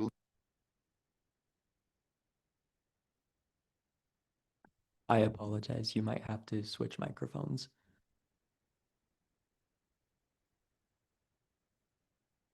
They're trying to cut funding to Wyoming PPS, so we gotta fight back and do what we can. if we look at, And we talk about the Wyoming Business Council too, don't we? These guys will do that. Go ahead, I'm sorry. if we look at per capita income, in Fort Washakie, per capita income is $17,000. So that's the household income divided by the number of adults in the household. If we look at Wyoming, it's $86,000. If we look at our neighbors in Teton County, per capita income is over $400,000. We share a mountain with Teton County, and you've got the wealthiest county in the entire country. And on the other side of the mountain, you have $17,000 of income. And well, I don't want to speak badly about Teton County or anything like that, but here's a stark comparison of just two worlds sharing one mountain. And if you look at it, poverty, if you look at unemployment, we know unemployment on the reservations is anywhere from, I've heard 30 to 70%. And so we're trying to fix that. And if you look at the next slide, out of all of this, I think the one that hits me the hardest is the fact that life expectancy on the reservation is between 49 and 51 years, compared to 77 years in Wyoming. I'm 59, so this kind of hits me a little bit hard.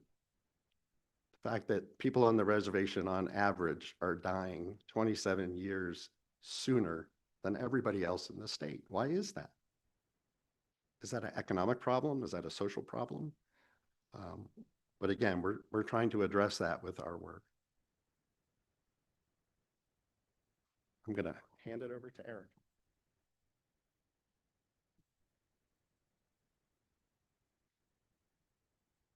So one thing, I'm a member of the Northern Arapaho tribe. My grandmother was Eastern Shoshone.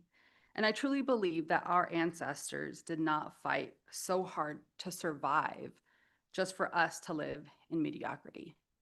And at some point, we have to stand up and we have to fight for what we deserve as Native American people. So one approach that we have really adopted at the Wind River Sage Fund and the Wind River Development Fund that we're really excited about is we want to think big. We think that being bold and reclaiming Native sovereignty, envisioning a new future and creating hope and changing lives is what we can do with our with both of our nonprofits. So you can't just do that. You have to have a plan, right? So what is our plan? So first off, we want to implement a new economic development model. Mission as a Native CDFI is to get capital into the hands of entrepreneurs. And that is one of our main missions and goals for the Wind River Development Fund. One thing that we've been doing is bringing resources from our Mountain Plains Coalition, and I'll get into details with that here shortly. But one thing for sure is that the Wind River Development Fund and the Wind River Sage Fund is going to invest $45 million through 2029. And we want to keep that going. We're not going to come to 2029 and we're not just going to say, okay, well, now we're done. We're going to leverage these investments very intelligently and methodically with funders like Rockefeller, Just Transition Fund, other philanthropic donors, hopefully, to keep going. That way we just don't come up against a cliff. But however, for us, this is just the start.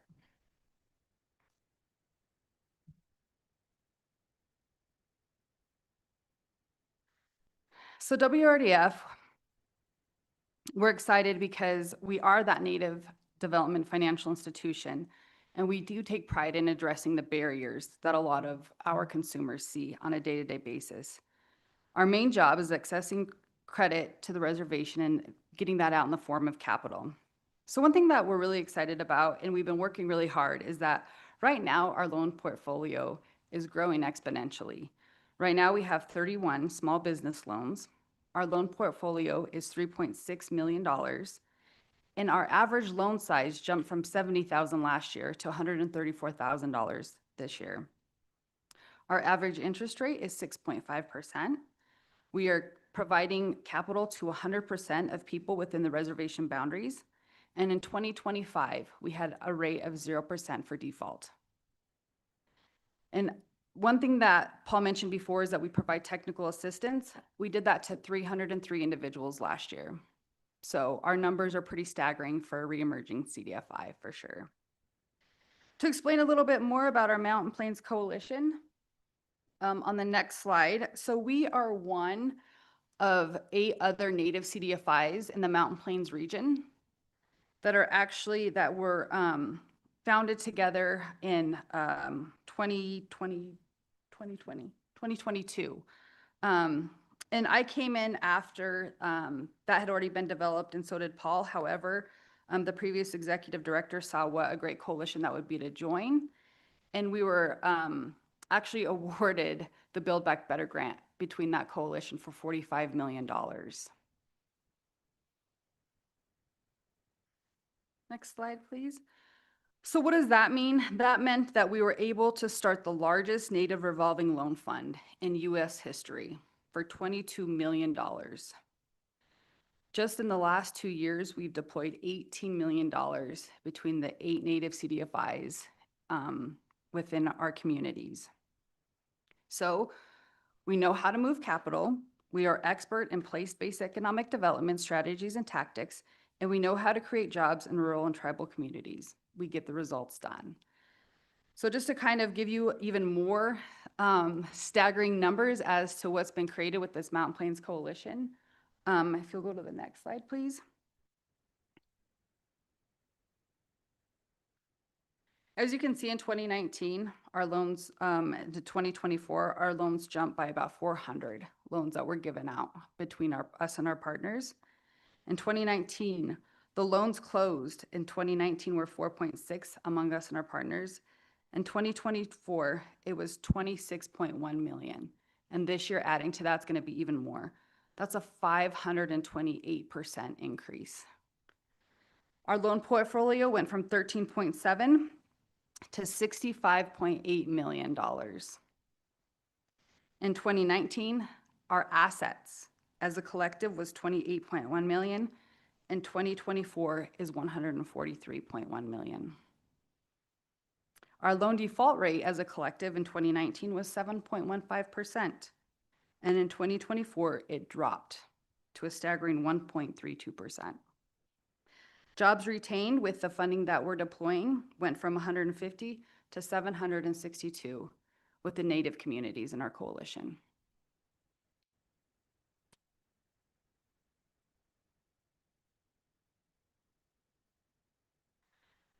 So WRDF, we created a new economic development model.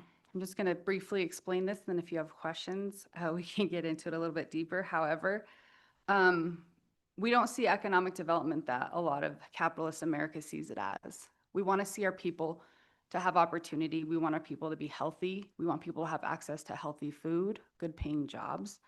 And we want it to really, hopefully, strengthen the fabric of our culture and our community. So if you see the outside 3 ring, or the outside 3 integrated assets, you'll have the culture, land, and our water. Those are the things that are the most important to us as Native people. In that, you'll see tribal governance, food, health, and finances. This is the equitable systems that need to be strong as well. And then in between it, you see the human capital, and that's our past and our future generations together. The purpose of this model is for place-based economic investments. We want to strengthen Native culture, sovereignty, and tribal communities, while simultaneously creating economic opportunities for people who have long been ignored in contemporary economic models, thinking, and funding. So this just isn't for us. We obviously have a lot of partners that we're working with, and we're really proud of this strategy, and we hope that what we envision will be beneficial for years and years to come for our community. And I am going to pass it on now to Mr. Shakespeare. Thank you, committee. As you can see here on the slide, it's entitled Community Working Together. And you see a lot of our partners for our recompete projects are up there.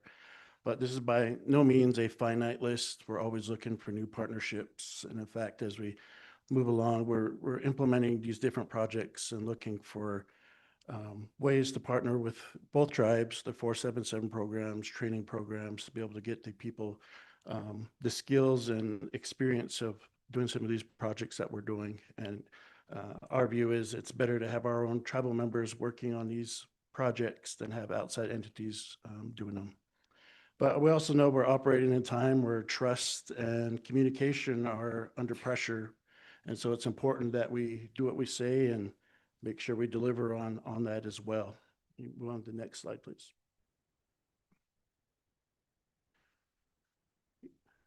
As you can see, this is a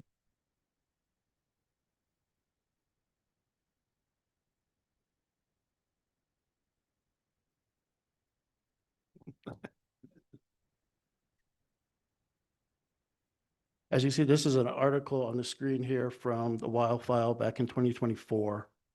And, you know, we're getting some external attention, national attention, but it's also a double-edged sword as we see it, because it attracts investment, but it also increases scrutiny. And so we want to make sure we're not battling a rumor or battling certain narratives that are out there. We just want to show our documentation, show our process, and show that we're delivering, not with tit for tat, but with work grounded in facts and outcomes. That way everybody who questions the work that we're doing can see the process that we're lining out and able to do that. Next slide, please.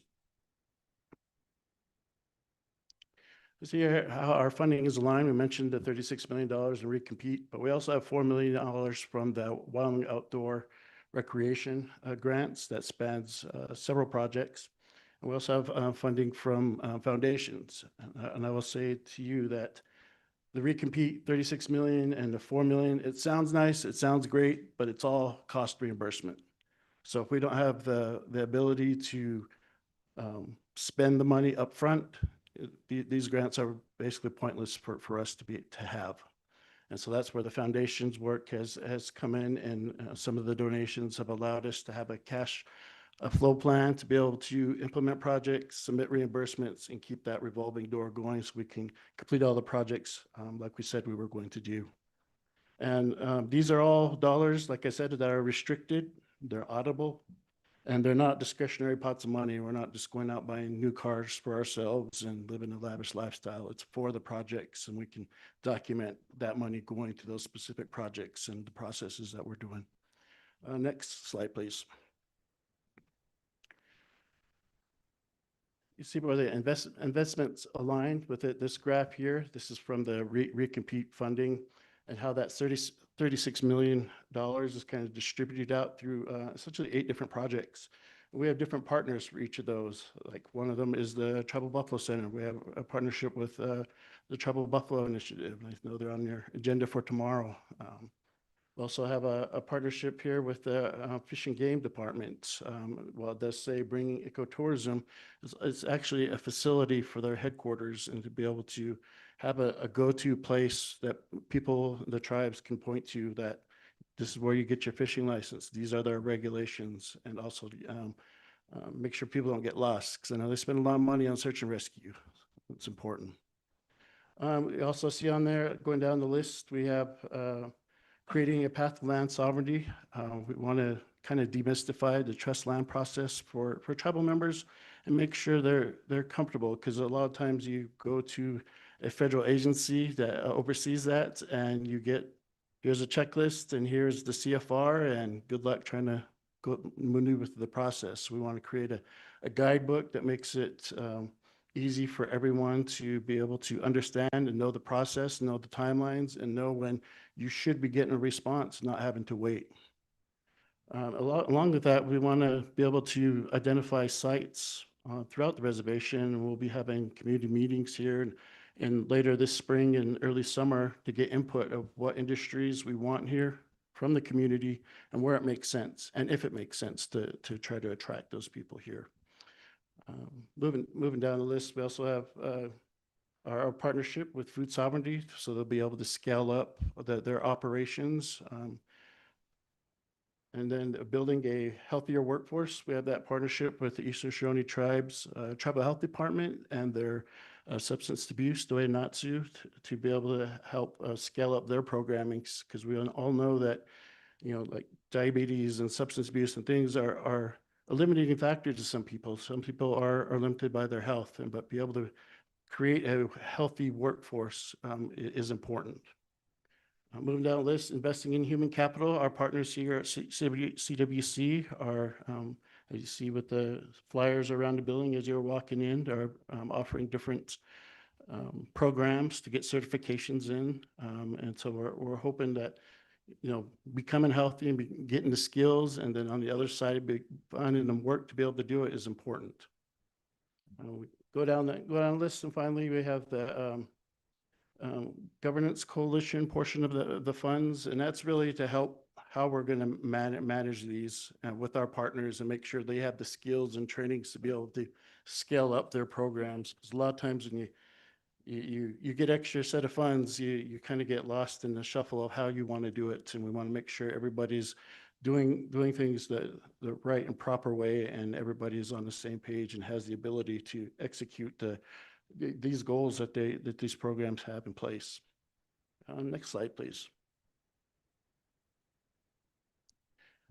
As I mentioned, with our partners with TBI and the Fish and Game, these are our two, really our anchor projects here for facilities. Travel Buffalo Initiative is roughly over about 15,000 square foot facility.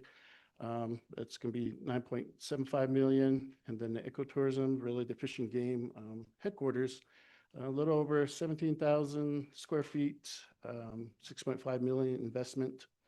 You know, I first started right when we had a solicitation out, an RFP out for firms, A&E firms, to do the development. And we had, as you can see on the screen, 34 proposals from firms across the country. And so that was divided up 17 each. Some of them submitted proposals on each. But as you can see from the previous mention of national exposure and having this, people are interested in doing work here on the reservation. And, you know, those work is underway right now. We did our kickoff meetings for the A&E and design for those buildings last month.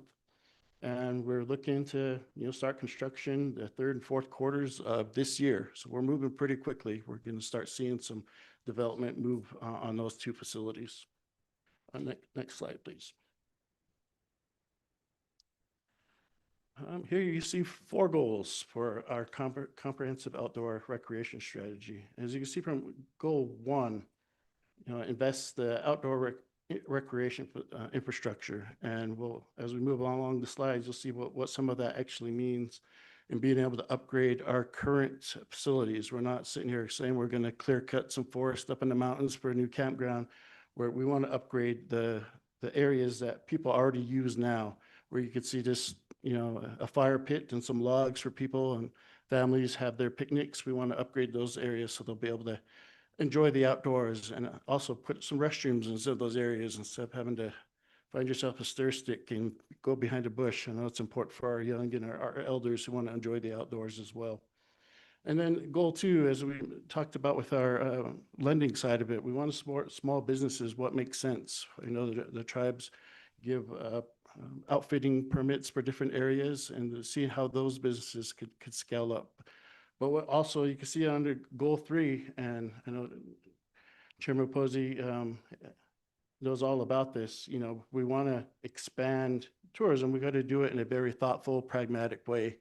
I know from my grandparents and great grandparents, we didn't want they didn't want people up in the mountains. They said, protect your natural resources.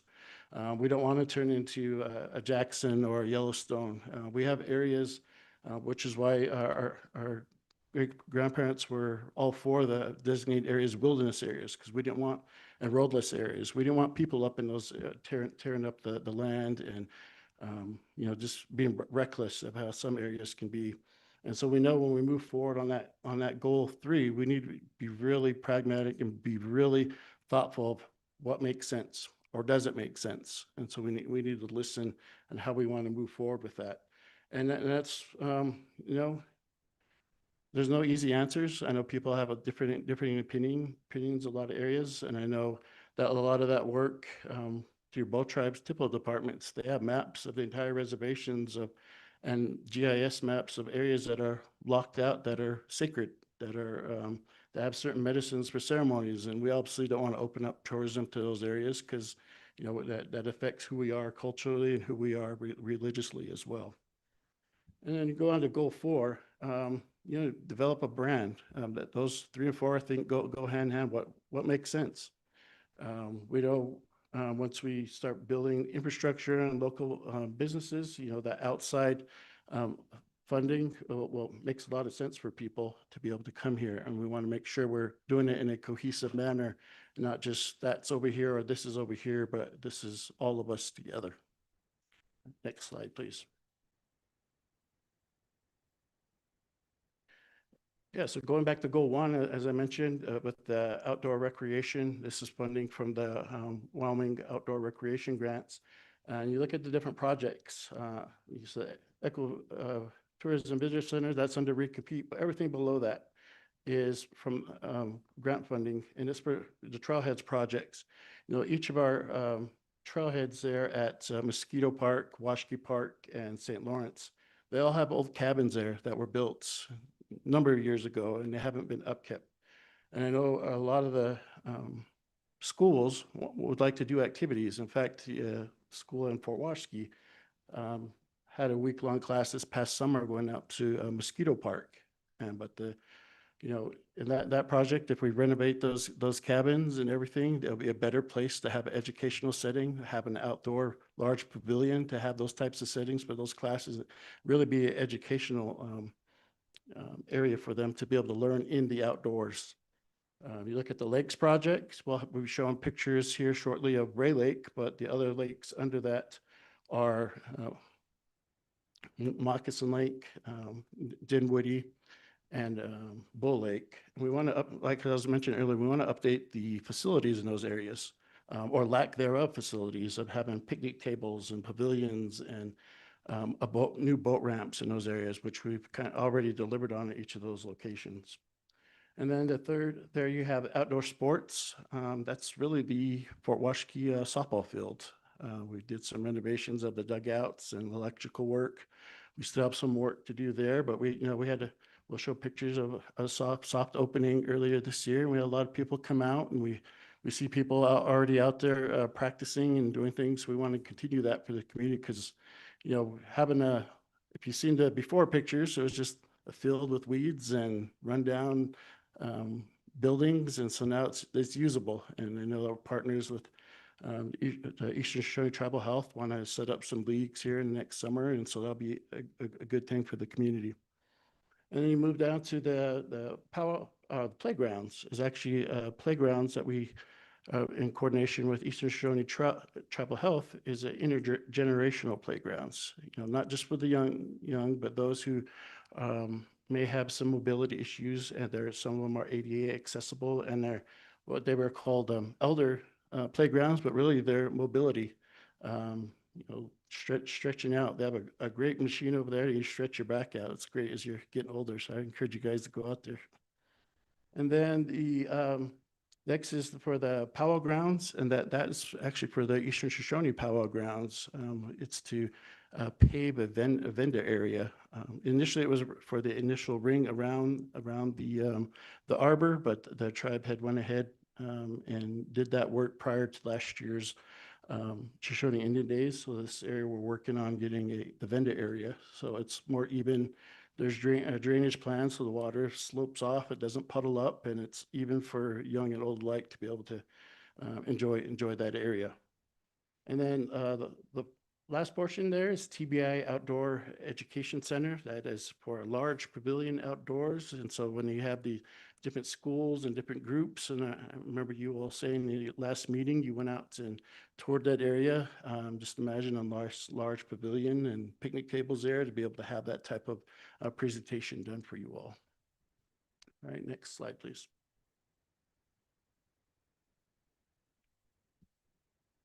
All right, so this is an article that, really about our kickoff and doing the work there at Ray Lake, to show that, some of those projects we talked about are coming to fruition. We're doing what we say and we're delivering on the use of that funding. Next slide, please.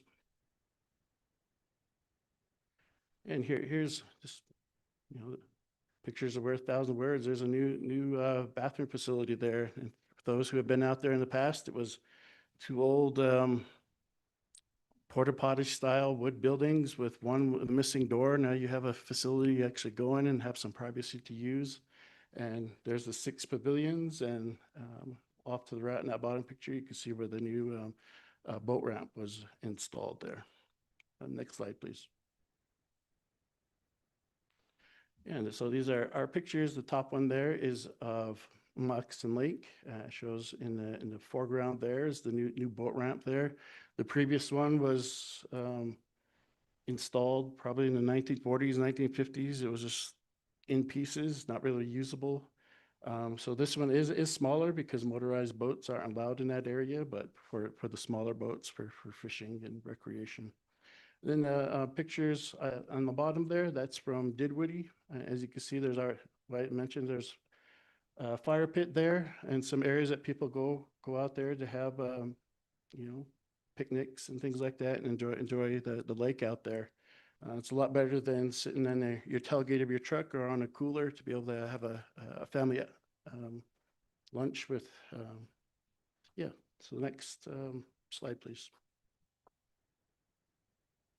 As I mentioned earlier, the playgrounds, there they are for all to see. And it's like we did a soft opening last month. And I know we're in coordination with our partners at Tribal Health, want to do something bigger as the weather warms up and you can get more people out there to use that. As you can see, they're a nice set of equipment. And I really like the quote that Mr. Huberty here said during that ceremony.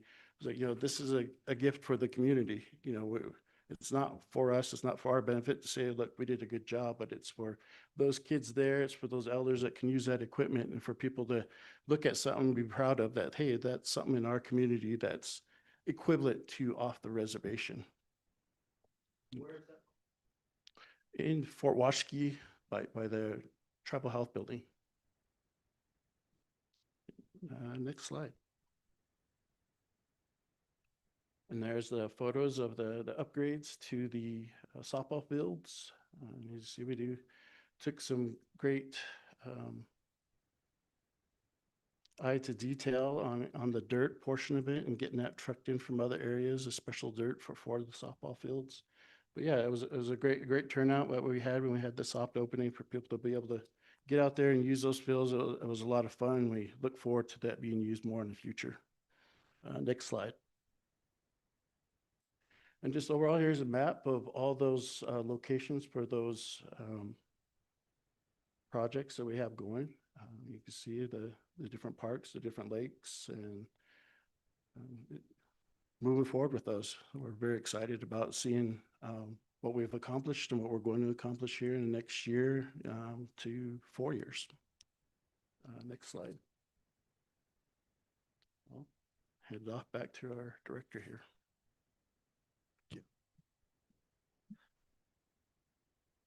So that's a lot. We have a lot going on, but what's interesting is that we're just getting started. Really 2025 for us was a period of getting ramped up, getting our systems and processes in place.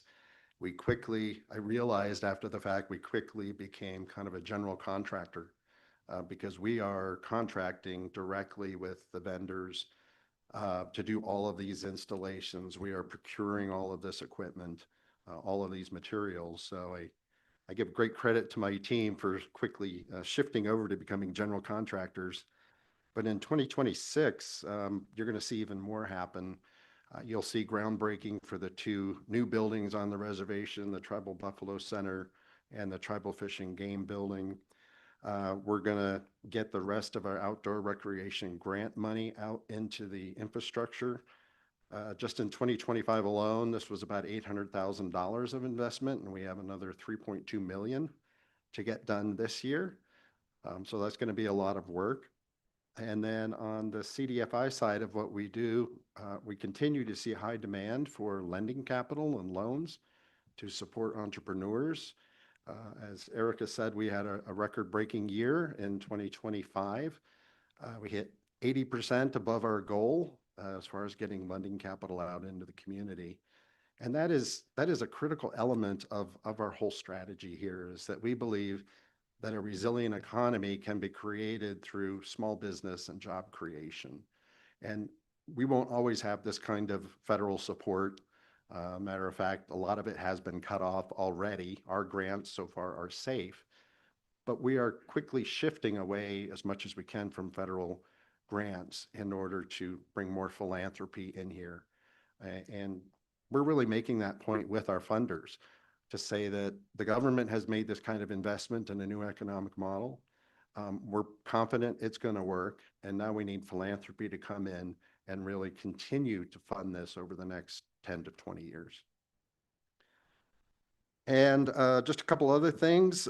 Tribal Fish and Game is going to be starting up a new nonprofit, and so we're working with them to get that supported, and we're going to be their fiscal sponsor for at least the first year. And then, as Leslie mentioned, we're going to start this master economic development plan for the reservation with a specific focus on land use and how do we streamline access to land on the reservation. It's a lot more complicated, I think, than most people realize, that some of the laws that were put in place in the 1800s are still holding us back today. And so we're going to find some creative solutions to getting around that. So that's our presentation for today, and free to hear any questions or comments. Just one, before we start, I think you had a board member come in while you were talking, so you might turn around and see. Oh, yes. I'd like to introduce Brian Neely. He is the treasurer of the Wind River Development Fund, and he's just a great member of our board and also on our loan committee and our finance and audit committee. Thank you. It's good to see him. He's a good friend of mine, long-term friend. So just, I know people are anxious for public comment. We're going to take, we will be getting to public comment before we go to lunch, I promise. Absolutely promise. Mr. Senator Salazar. Thank you, Mr. Chairman. Director, Mr. Shakespeare, Ms. Yarber, I want to say how much appreciative I am of you. I've heard of the Development Fund and the Sage Fund. I've heard good things. And so you are changing people's lives, and I just wanted to give you kudos for what work you've done and will continue to do in the future. Thanks. Thank you. Anybody else? Mr. Co-Chair. Thank you, Mr. Chairman. I got several questions, but I'll start with the first one. You might have remembered me mentioning the startup challenge of tribal individuals that do the business plans. And I sat on that panel for several years, but none of them ever got footing to get off the ground, whether that's concrete businesses or baby shop store or food trucks. What's the disconnect there? I mean, is there a disconnect between individual tribal members trying to start a business? I've seen in the slide there that there is an opportunity for those to kind of look at capital and some of those types of things. I'll leave that one first. Yeah, thank you for that very insightful question. It's interesting if we look at two sides of these efforts, one the startup challenge and one kind of what we do with providing lending capital. You know, if we look at our loan portfolio with 31, 32 loans now and last year, 0% default rate. That's something that I think would be quite shocking to a lot of people, is the fact that everybody paid on their loans and we didn't have to, you know, go after somebody and try and, you know, reclaim the collateral or anything like that. And so I think that speaks to, one, just the readiness of starting a business. I'm a small business owner, so is Erica. It doesn't always turn out like you planned, right? You think about running a small business and the expenses are twice as much, and as soon as you start to open, it becomes more complicated. And so with our loan clients, we work with them. We work with them right up to the time at which they get a loan, and we are there as a resource to help them through that whole process. And if we don't have the knowledge or the resources to help them, we've got a great network across the state that we can refer them to. I think with the startup challenge, you know, it's kind of hard to start a business with a $2,000 or $3,000 of seed money. And I think those entrepreneurs have all of the best dreams, but I think we really need to take a new look at that. Perhaps have a more in-depth program and provide larger seed capital that can then be matched with a loan. Yeah. Mr. Chairman, if I may. Mr. Shakespeare. Yeah, I will just add on to that, and the challenges that a young business owner or older business owner may have. And I had mentioned this several years ago when I had the opportunity to provide testimony for a Senate committee. You know, the community's infrastructure is the key to a stable and thriving community. And when you look on a reservation, you can see that infrastructure may not be there in all parts of the reservation. And in fact, if you want to start a business, you know, you have a great idea. A lot of people have great ideas. I've heard a lot of great ideas. They have a solid business plan, but where are you going to have that business at? If there's no business park, there's no area, there's no buildings that they can rent out to have that business on the reservation, that becomes very disheartening to people, because now you have to go back to the majority of the land is trust land. So now you have to look at going through the business lease process, and that could be a long time. And by then your money for your startup or your loans, you're like, well, now I have this whole other cost that I didn't even look at. And so I think when we talk about roles of government, that's really the role, is to make sure that there's the infrastructure there, so the small business owners are able to, you know, bring their dreams of business alive in a place where it can thrive. Keep going, Mr. Co-Chair. Thank you.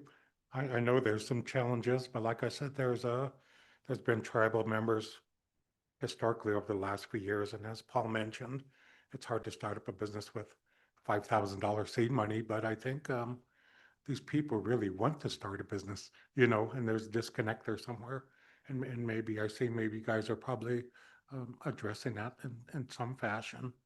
The second question I had was the Buffalo Center, the Tribal Buffalo Center.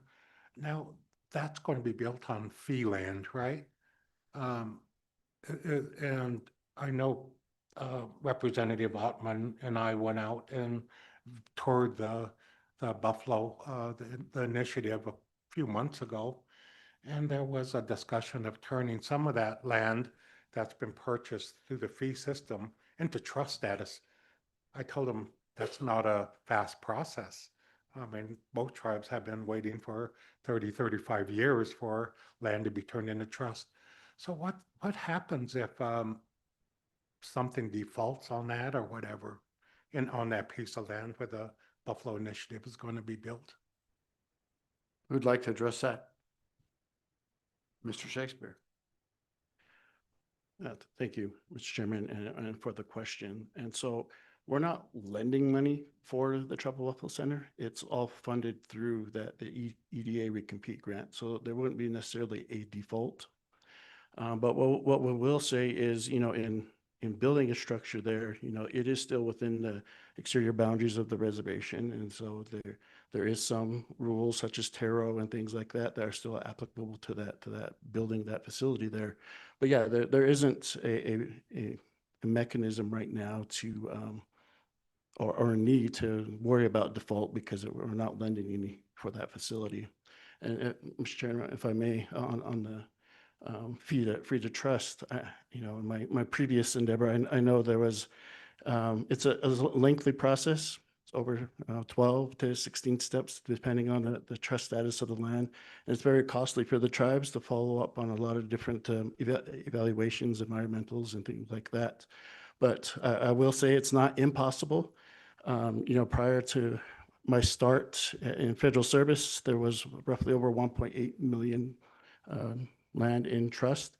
And when I left, there was over 1.9 million in trust. So the tribes and individual tribal members were able to go through the process and put land back into the trust. And, you know, it just takes some time and it takes a lot of technical assistance so people know how to go through those steps that are outlined back in those, the CFR. Thank you. Another question is regarding the outdoor profile that you guys are working on in terms of restrooms like at Washkey Park and Moccasin Lake. And I know it's needed out there, but I was wondering what, and Fish and Game has got to be an integral part of this, but how do you not exploit areas that maybe have cultural or spiritual significance and open it up to people in the backcountry, utilizing what little we have left? Would like to address that? You're on the hot seat today. Yeah.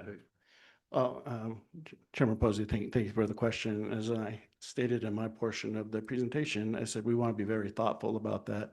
And this outdoor recreation funding isn't for, you know, clear cutting a new area for a new facilities. It's what's already there. It's what is existing.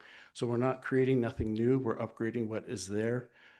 Such as like at Moccasin Lake, you know, there was like one picnic table there, and you know, there's going to be 6 there now. There's going to be 6 pavilions there, all in areas that people already camped at and already are using. So we're not creating anything new. That's my first point. The second point is, as we're upgrading these areas, you know, that's where the tribal government portion comes in, because they're the ones that regulate those areas. They're the ones that are responsible for those areas. And, you know, Fish and Game gives out fishing licenses and permits. You know, that's a mechanism there that they can, you know, exert some control over and limiting that. For people who, you know, see these new upgrades, we've talked about even having them create a system like the state has and being able to reserve like a pavilion, reserve these areas. That way you know who's going up there and who is not. And, you know, you just got to find creative ways to be able to have that control. You know, it's not going to be 100% foolproof, but, you know, there's mechanisms to do that. And I think that's as we move forward and these areas get developed, that we really want to be thoughtful about that, as I said, and not make sure it becomes an area that's going to be overused and, you know, like I said, turn into a Jackson or a Yellowstone, because we don't want that. Go ahead. Thank you, Mr. Chairman.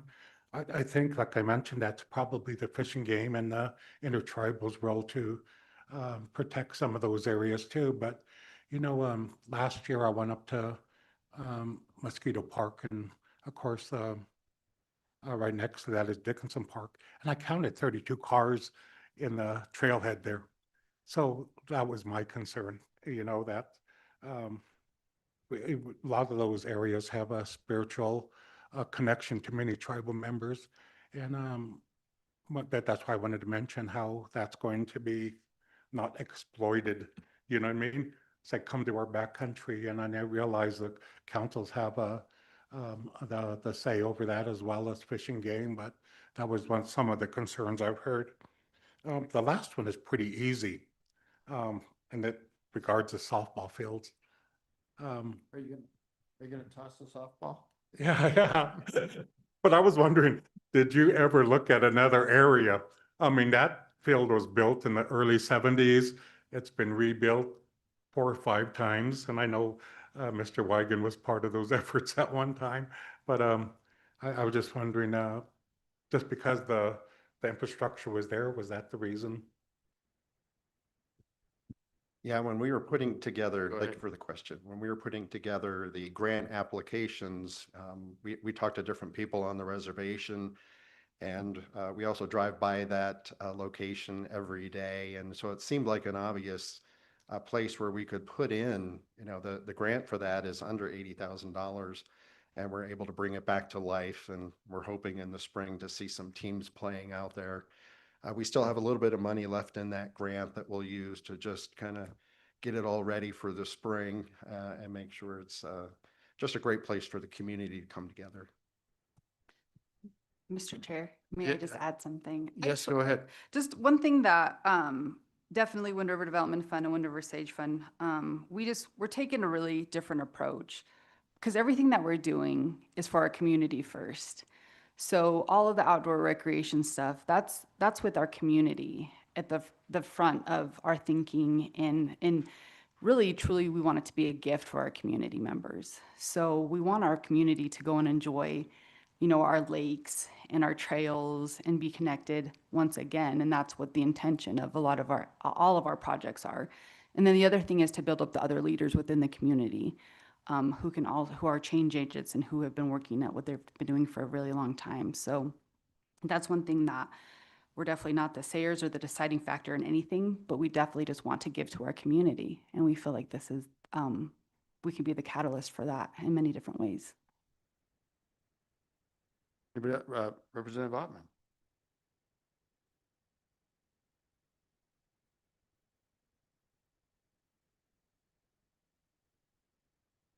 Thank you, Mr. Chairman. I have a couple questions as well. The first one is with these projects, who is going to be in charge of the sustainability? You have a lot of different things that look like parks or outdoor recreation, community projects. We can drive around and see softball fields and stuff like that and think, why aren't they playing them? Why not? But who's going to be in charge? Are you going to have like a rec board, or do you have that? So that would be my first question. Who'd like to try that? Go ahead, Mr. Director. Yeah, I'll give it a try. Thank you for your question. With all of these projects, we have partners. We can't do it on our own. We didn't want to do this on our own. And so, for example, I'll give you a good example with the Tribal Buffalo Center. Our partner is Wind River Tribal Buffalo Initiative, and Jason Valdez as the executive director there. And we're handling the design, we're handling the construction, we're paying for all of it. Obviously, Jason is helping to lead the design of his building. We're paying for all of it, and when we're done and he's got a complete building, we're handing the keys over to Jason, and it becomes an asset of his nonprofit. We're not keeping that building, and he has said that he will take responsibility for maintaining that building and making sure that it is a beautiful, beautiful structure on the reservation. With the outdoor recreation projects, our partner is Tribal Fish and Game. And so they are starting up the nonprofit as a way of continuing to build resources to support their mission. With the playground, our partner is Eastern Shoshone Tribal Health. And so Dave Myers, who is the executive director there, we paid for everything. We got it all installed. It's his, and it's on his property, and he is committed to maintaining that equipment. And the whole, there's additional things that will go in around that playground too. So we've tried to partner with other people who share our vision and who maybe already have their own vision, and we're just trying to accelerate that. So I hope that answered your question. Yes, I just, my thoughts were is that, all these things are so good, and it's time that we start getting back outside and things. But when I look at like Morton Lake and things like that, and just the destruction that goes on, or even the city park in Riverton, how things can be. And I was just wondering who is it going to be that looks after those things? So that was a question. And then my second question, I don't know if I didn't notice it through the paperwork or if I didn't hear, but what is CDFI? Erica? Mr. please. Chair. Yes, so CDFI is an acronym for Community Development Financial Institution. So as a nonprofit, we're a lending institution. And so there's about 67 native CDFIs across the country. There's much more CDFIs, but our job is to provide technical assistance, wraparound services. We're not like your institutional bank. One more, Mr. You Chairman. bet. Thank you for that answer. And then what I was wondering too, Erica, what is okay, in the Native Americans in the 21st century, Nation Building 1 and Nation Building 2? Thank you for the question, Mr. Chairman. So I actually, is that the one that I went to? Oh, yeah. So I actually was invited to go and audit a class at Harvard University last year. And we've built a relationship with Harvard and Dr. Colt prior to his retirement. He's been here multiple times. We know what we don't know. And so any type of learning, we're obviously a bunch of learners, and we want to test the status quo. And so, yes, I was actually able to go and audit a class last year at Harvard University. And more about what what is that? Yeah, so it was actually it was actually it was based about economic development of other reservations across the country. Studies that they have done, tribes that were prominent, how are they conducting business? How are they able to create economic development within their ecosystems as well? So I was able to go hear from, they had so many different presenters. They had lawyers, the lawyer from UCLA, she was one of the facilitators there. So yeah, so I was able to sit there and listen to and ask questions and be part of that class as to what was working with other tribal communities, what wasn't working, and come back and kind of discuss what we could maybe possibly do here within our organization. Anybody else? Was that connected with the Harvard Growth Lab that came here and did studies and analysis, and several of us met? So Mr. Chair, it wasn't necessarily with the Harvard Growth Lab, but Dr. Colt, we've met, we call them the two, what was it? Yeah, we call them the two Tims. It wasn't with them necessarily, but we have formed a relationship with them. So Okay. it was just kind of separate from that. Okay. Anybody else? I'd like to explore the relationship of Wind River Development Fund in the state of Wyoming. And really, we've had discussions earlier about the Wyoming Business Council and kind of as we move forward together, I'd like to know how you're interacting, how things are working, and really discuss, literally there will be a bill to eliminate the Wyoming Business Council in the upcoming legislature. And I'm interested in your thoughts about that, and whether that'll leave a hole. And we're going to have public comment after this, so we'll hear from more people too. But appreciate any talk about, is the Wyoming Business Council helpful to you guys? I'd love to hear. Who would like to take that? Yeah, I can get started, Mr. Chairman. Sure. Yeah, first of all, I'd say we have a very good relationship with Patrick Edwards. We meet with him regularly. He was actually part of what we considered our recompete application team. He was kind of on loan from the Wyoming Business Council to make sure that he could make connections for us across the state as we put that massive application together. As Mr. Durrell stated earlier, they provide us with a fairly small contract every year to do our entrepreneurial services. It's about $31,000 a year. And that's been fairly consistent for, well, I think long before I joined the organization. I'll kind of tread lightly as far as getting into the politics of what's happening in the legislature right now. I do think we need very smart economic investment in our state. And to the extent that we can attract that from outside the state like we've done, I think that's a very good thing. Of the $45 million that we attracted in 2024, all of that, 100% came from outside Wyoming. I know we got grants through the Wyoming Office of Outdoor Recreation, but that funding initiated with the US Treasury. So you can kind of count that maybe on both sides. And that's what we're trying to do with our other philanthropic funding as well, is to bring money into the state and invest it in a very smart way.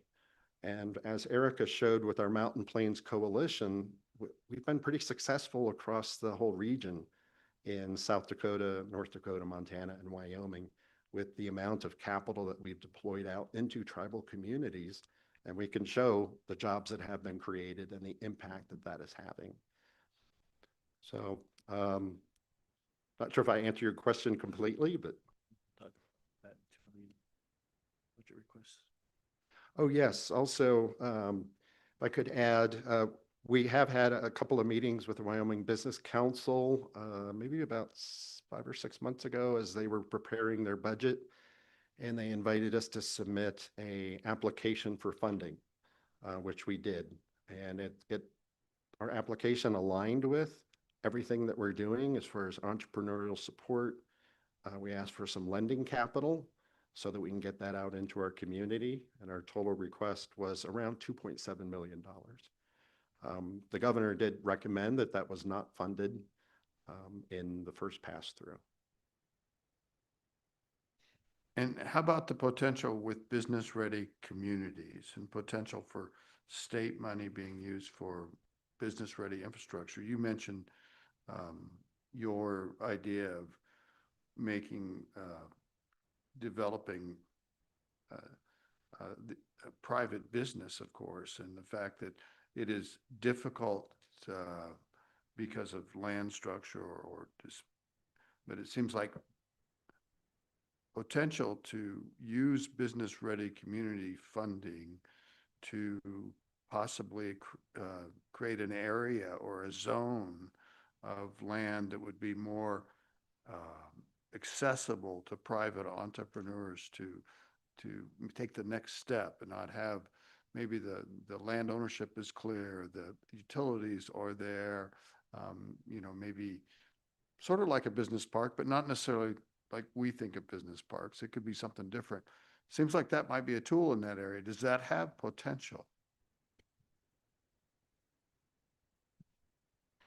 Mr. Chairman, thank you for the question. So one thing that we have seen that is very successful with some of our partners actually is incubator spaces.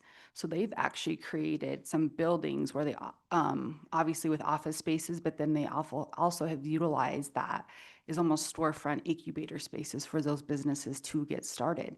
Right now, it's not feasible for a startup business to come and build a brick and mortar.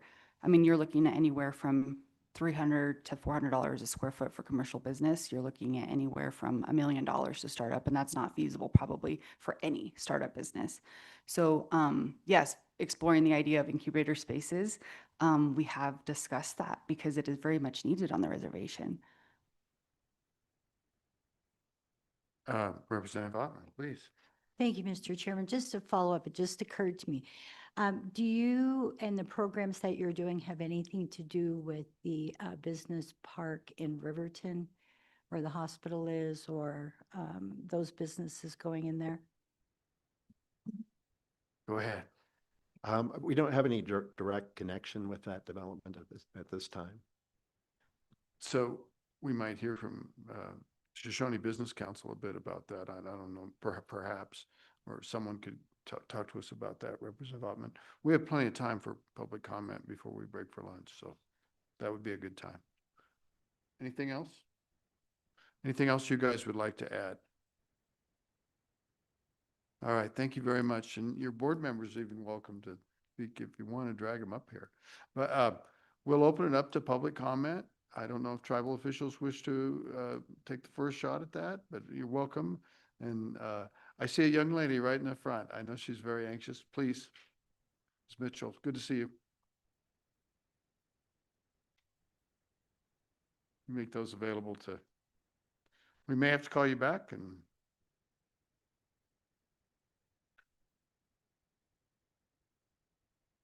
So you have to turn that microphone on. There's a little switch right there in the front. And you got a green light. Go ahead, Ms. Mitchell. Hello, Case. Hello, Hi. Senator Case. Hello, Ivan and Senator Salazar, Representative Odman. I would like to, Who are you? I'm Diana Mitchell. Welcome. Thank you. I have been working on the Chief Washakie Hot Springs. Well, not just me, but our Eastern Shoshone Hot Springs Board has been working on the Chief Washakie Hot Springs for over 5 years now. We finally got it on the National Register so that we could have sustainability for the area, because you know how that works. I know that funding isn't always available in Congress, but sometime it might be, and we can ask for donations. Right now, we're seeking 150,000 so that we can demolish the existing building there. Okay? Now, when we began working on this project, Wind River Development, the lady, contacted us and said that she would like to help us with the hot springs. And we, as a board, understood that they were going to work on the hot springs. We also had a business plan for the whole area, and that included the baseball field. So the business plan started with the hot springs facility, the cafe that we want there, the RV spot. We could charge people to stay there during the summer. We want sustainability in this project. We also have support from the previous Shoshone Business Council. Okay. We did a architectural drawing of this by H&N Sinlander, and they came up with the drawing of how we'd want our hot springs. Because we already had public meetings in the past about how we wanted our hot springs. And we had drawings and everything. So we just wanted to pick it up where they left off and then build the facility. Now, the architect estimated the cost. There was two prices. One for $5 million, and the highest one was $9 million, okay? And that was what we were at that point at when Wind River Development contacted us. And we're really happy on behalf of the board. We're really happy that they got the baseball field running. We had plans also for the baseball field for Indian dancing and community events also. That was what we wanted during discussion, during community meetings for 4 years, okay? And then there was also a suggestion of Olympic pool. But there's a lot of ideas out there from our community, okay? So I want to thank Wind River Development for helping with the baseball field. But we need the priority, the number one thing they contacted me for was the hot springs. Chief Washakie Hot Springs. That's for the welfare, well-being of the tribe, health-wise. That's the most important. Sure, exercise is, but that water is medicine. And then also on the other items that you guys talked about, I'm glad that Wind River Development is doing things out there like the recreation and everything, and with the fish and game. But what Wind River Development needs to know that the fish and game, the lawyers, and the enrollment is under the authority of Shoshone General Council. We have a resolution. So the Wind River Development needs to present to the Shoshone General Council because they are the supreme law. I mean, if you know federal Indian law, that's how we got our government set up. and it's always been that way. But on the sideline, now people are trying to interfere with our form of government. But that's another story, which makes me very upset. But anyway, on the health care, that's another issue. Let me see. I think, though, the most important thing you guys need to do, Wind River Development, the committee here, is have them, Wind River Development, present to the Shoshone General Council. They are the supreme law of the land. That is the tribe. It's not Wind River Development. And they talk about communicating with the community. Well, that's the beginning. That's the process. But anyway, thank you very much. And I've got a document for you. Okay. I just made one copy because I don't have any money for copy and my printer broke. Thank you. It's okay. We can make copies. So, Ms. Mitchell, it's very good to see you again. I appreciate our longtime relationship. We're listening. We, as this committee, we don't have any authority over Wind River Development or tribal councils or anything, but we're listening, and they're in the room and they're listening too, and maybe we'll hear from them. But we can't tell anybody to do anything. We're the Wyoming Legislature, and we serve really the people in this room. Most of them elect us. We're all from here, but we're not part of tribal government, and I know you know that. So we're more listeners than anything right now. So, But you guys must realize that the General Council of Shoshone Tribe has a resolution. There's 3 things that they have authority over. yes, No one else. You- And that's fish and game. And that fish and game tribal needs to come to the Shoshone General Council. Thank you.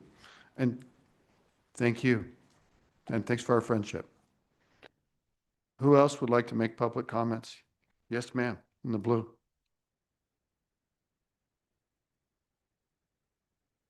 How are you today? Zambechu, good I morning. bet you. Senator Case and Mr. Posey, Mr. Salazar, and Mrs. Ottman. Cool. Good. I just had a couple questions for the Wind River Developmental Fund. You bet. Can you tell your name Okay, first? sorry. I'm Bobby Shangutsi, an Eastern Shoshone tribal member. Good to see you. Thank you. So my first question is, working with the outdoor areas and it being economic development, is there a workforce center or somewhere where the community can go and apply for the jobs that will be happening, the construction, or is it just individual construction sites that will be doing the work on these locations? And also just kind of quoting Miss Diana Mitchell, that the Shoshone General Council does have control of the tribal fish and game. And that is a very important matter because our government is at a standpoint where past generations and future generations need to know that the Shoshone General Council is the supreme governing body of the Eastern Shoshone Tribe and its lands. And in their Wind River Developmental Fund, they have mentioned several times adjusting our land and being in the mountains and tribal fish and game. So I'd encourage the Wind River Developmental Fund to get on the agenda for Shoshone General Council and bring these forward to the people, the community that they continue to speak about, because nothing has come to Shoshone General Council for any of these huge adjustments that will be happening, which they're not bad, but it does need to go through the correct statuses. That's all I have. Thank you, Ms. Schoen. Good to see Yeah. you. Let's see if anybody has a question for you. Any questions? A comment, Go ahead. Mr. Chairman. Now, Ms. Sangati is right. There's 4 actions that require general counsel approval, and that is attorney contracts, enrollment, fishing game, and the law and order code. And I just want to clarify that.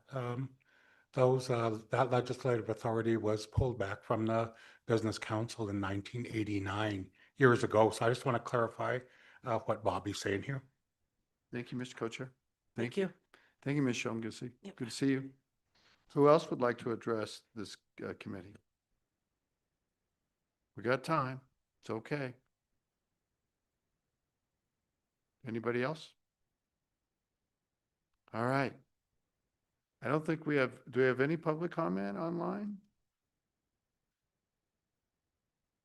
Okay, so we have an agenda and I'm looking to my staff, but I think that we've exhausted the morning agenda. And we're going to reconvene at 1 o'clock and we're going to begin the discussion of healthcare. Well, no, we're not. We're going to keep going. Mr. Ratliff, you're welcome. And general public comment is okay. We got extra time. And so, we'll go through public comment, then we're going to take a break and we'll come back at 1 o'clock. And I see that Eric Barlow is dawdling his way down the hallway over there, shaking hands like crazy. And maybe he'll even get here before you get finished, Scotty. Mr. Chairman, ahead. my name is Scotty Ratliff, and I come bearing gifts. Oh, great. But let me first back up. In 1990, myself and a lady named Janet Flynn put together a book called Tribal Government. Mm-hmm. And the intent of that book was so that people within the reservation and the state of Wyoming would have a better understanding of the Wind River Reservation. And so I'm fortunate enough that the Wyoming Humanities Council recently, within the last 3 years, decided to try to update that and make it more current. Now, I'm not going to ever say it's all inclusive, but it's an attempt to try to make it more inclusive.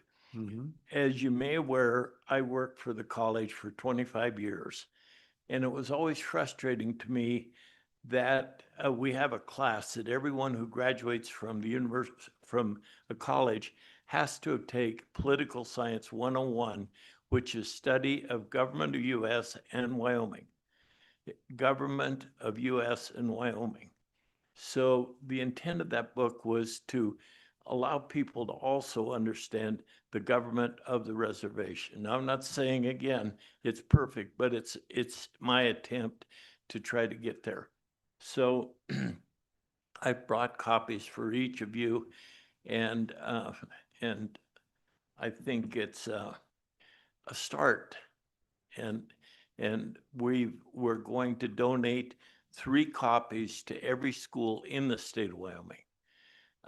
Again, one for a library and then one for the history teachers to hopefully take this on.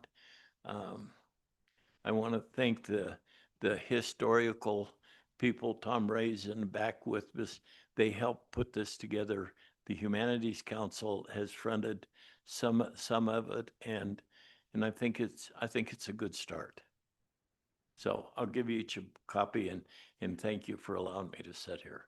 Thank you very much, Mr. And I Brown. want to Go ahead. add one teeny thing to the last comment.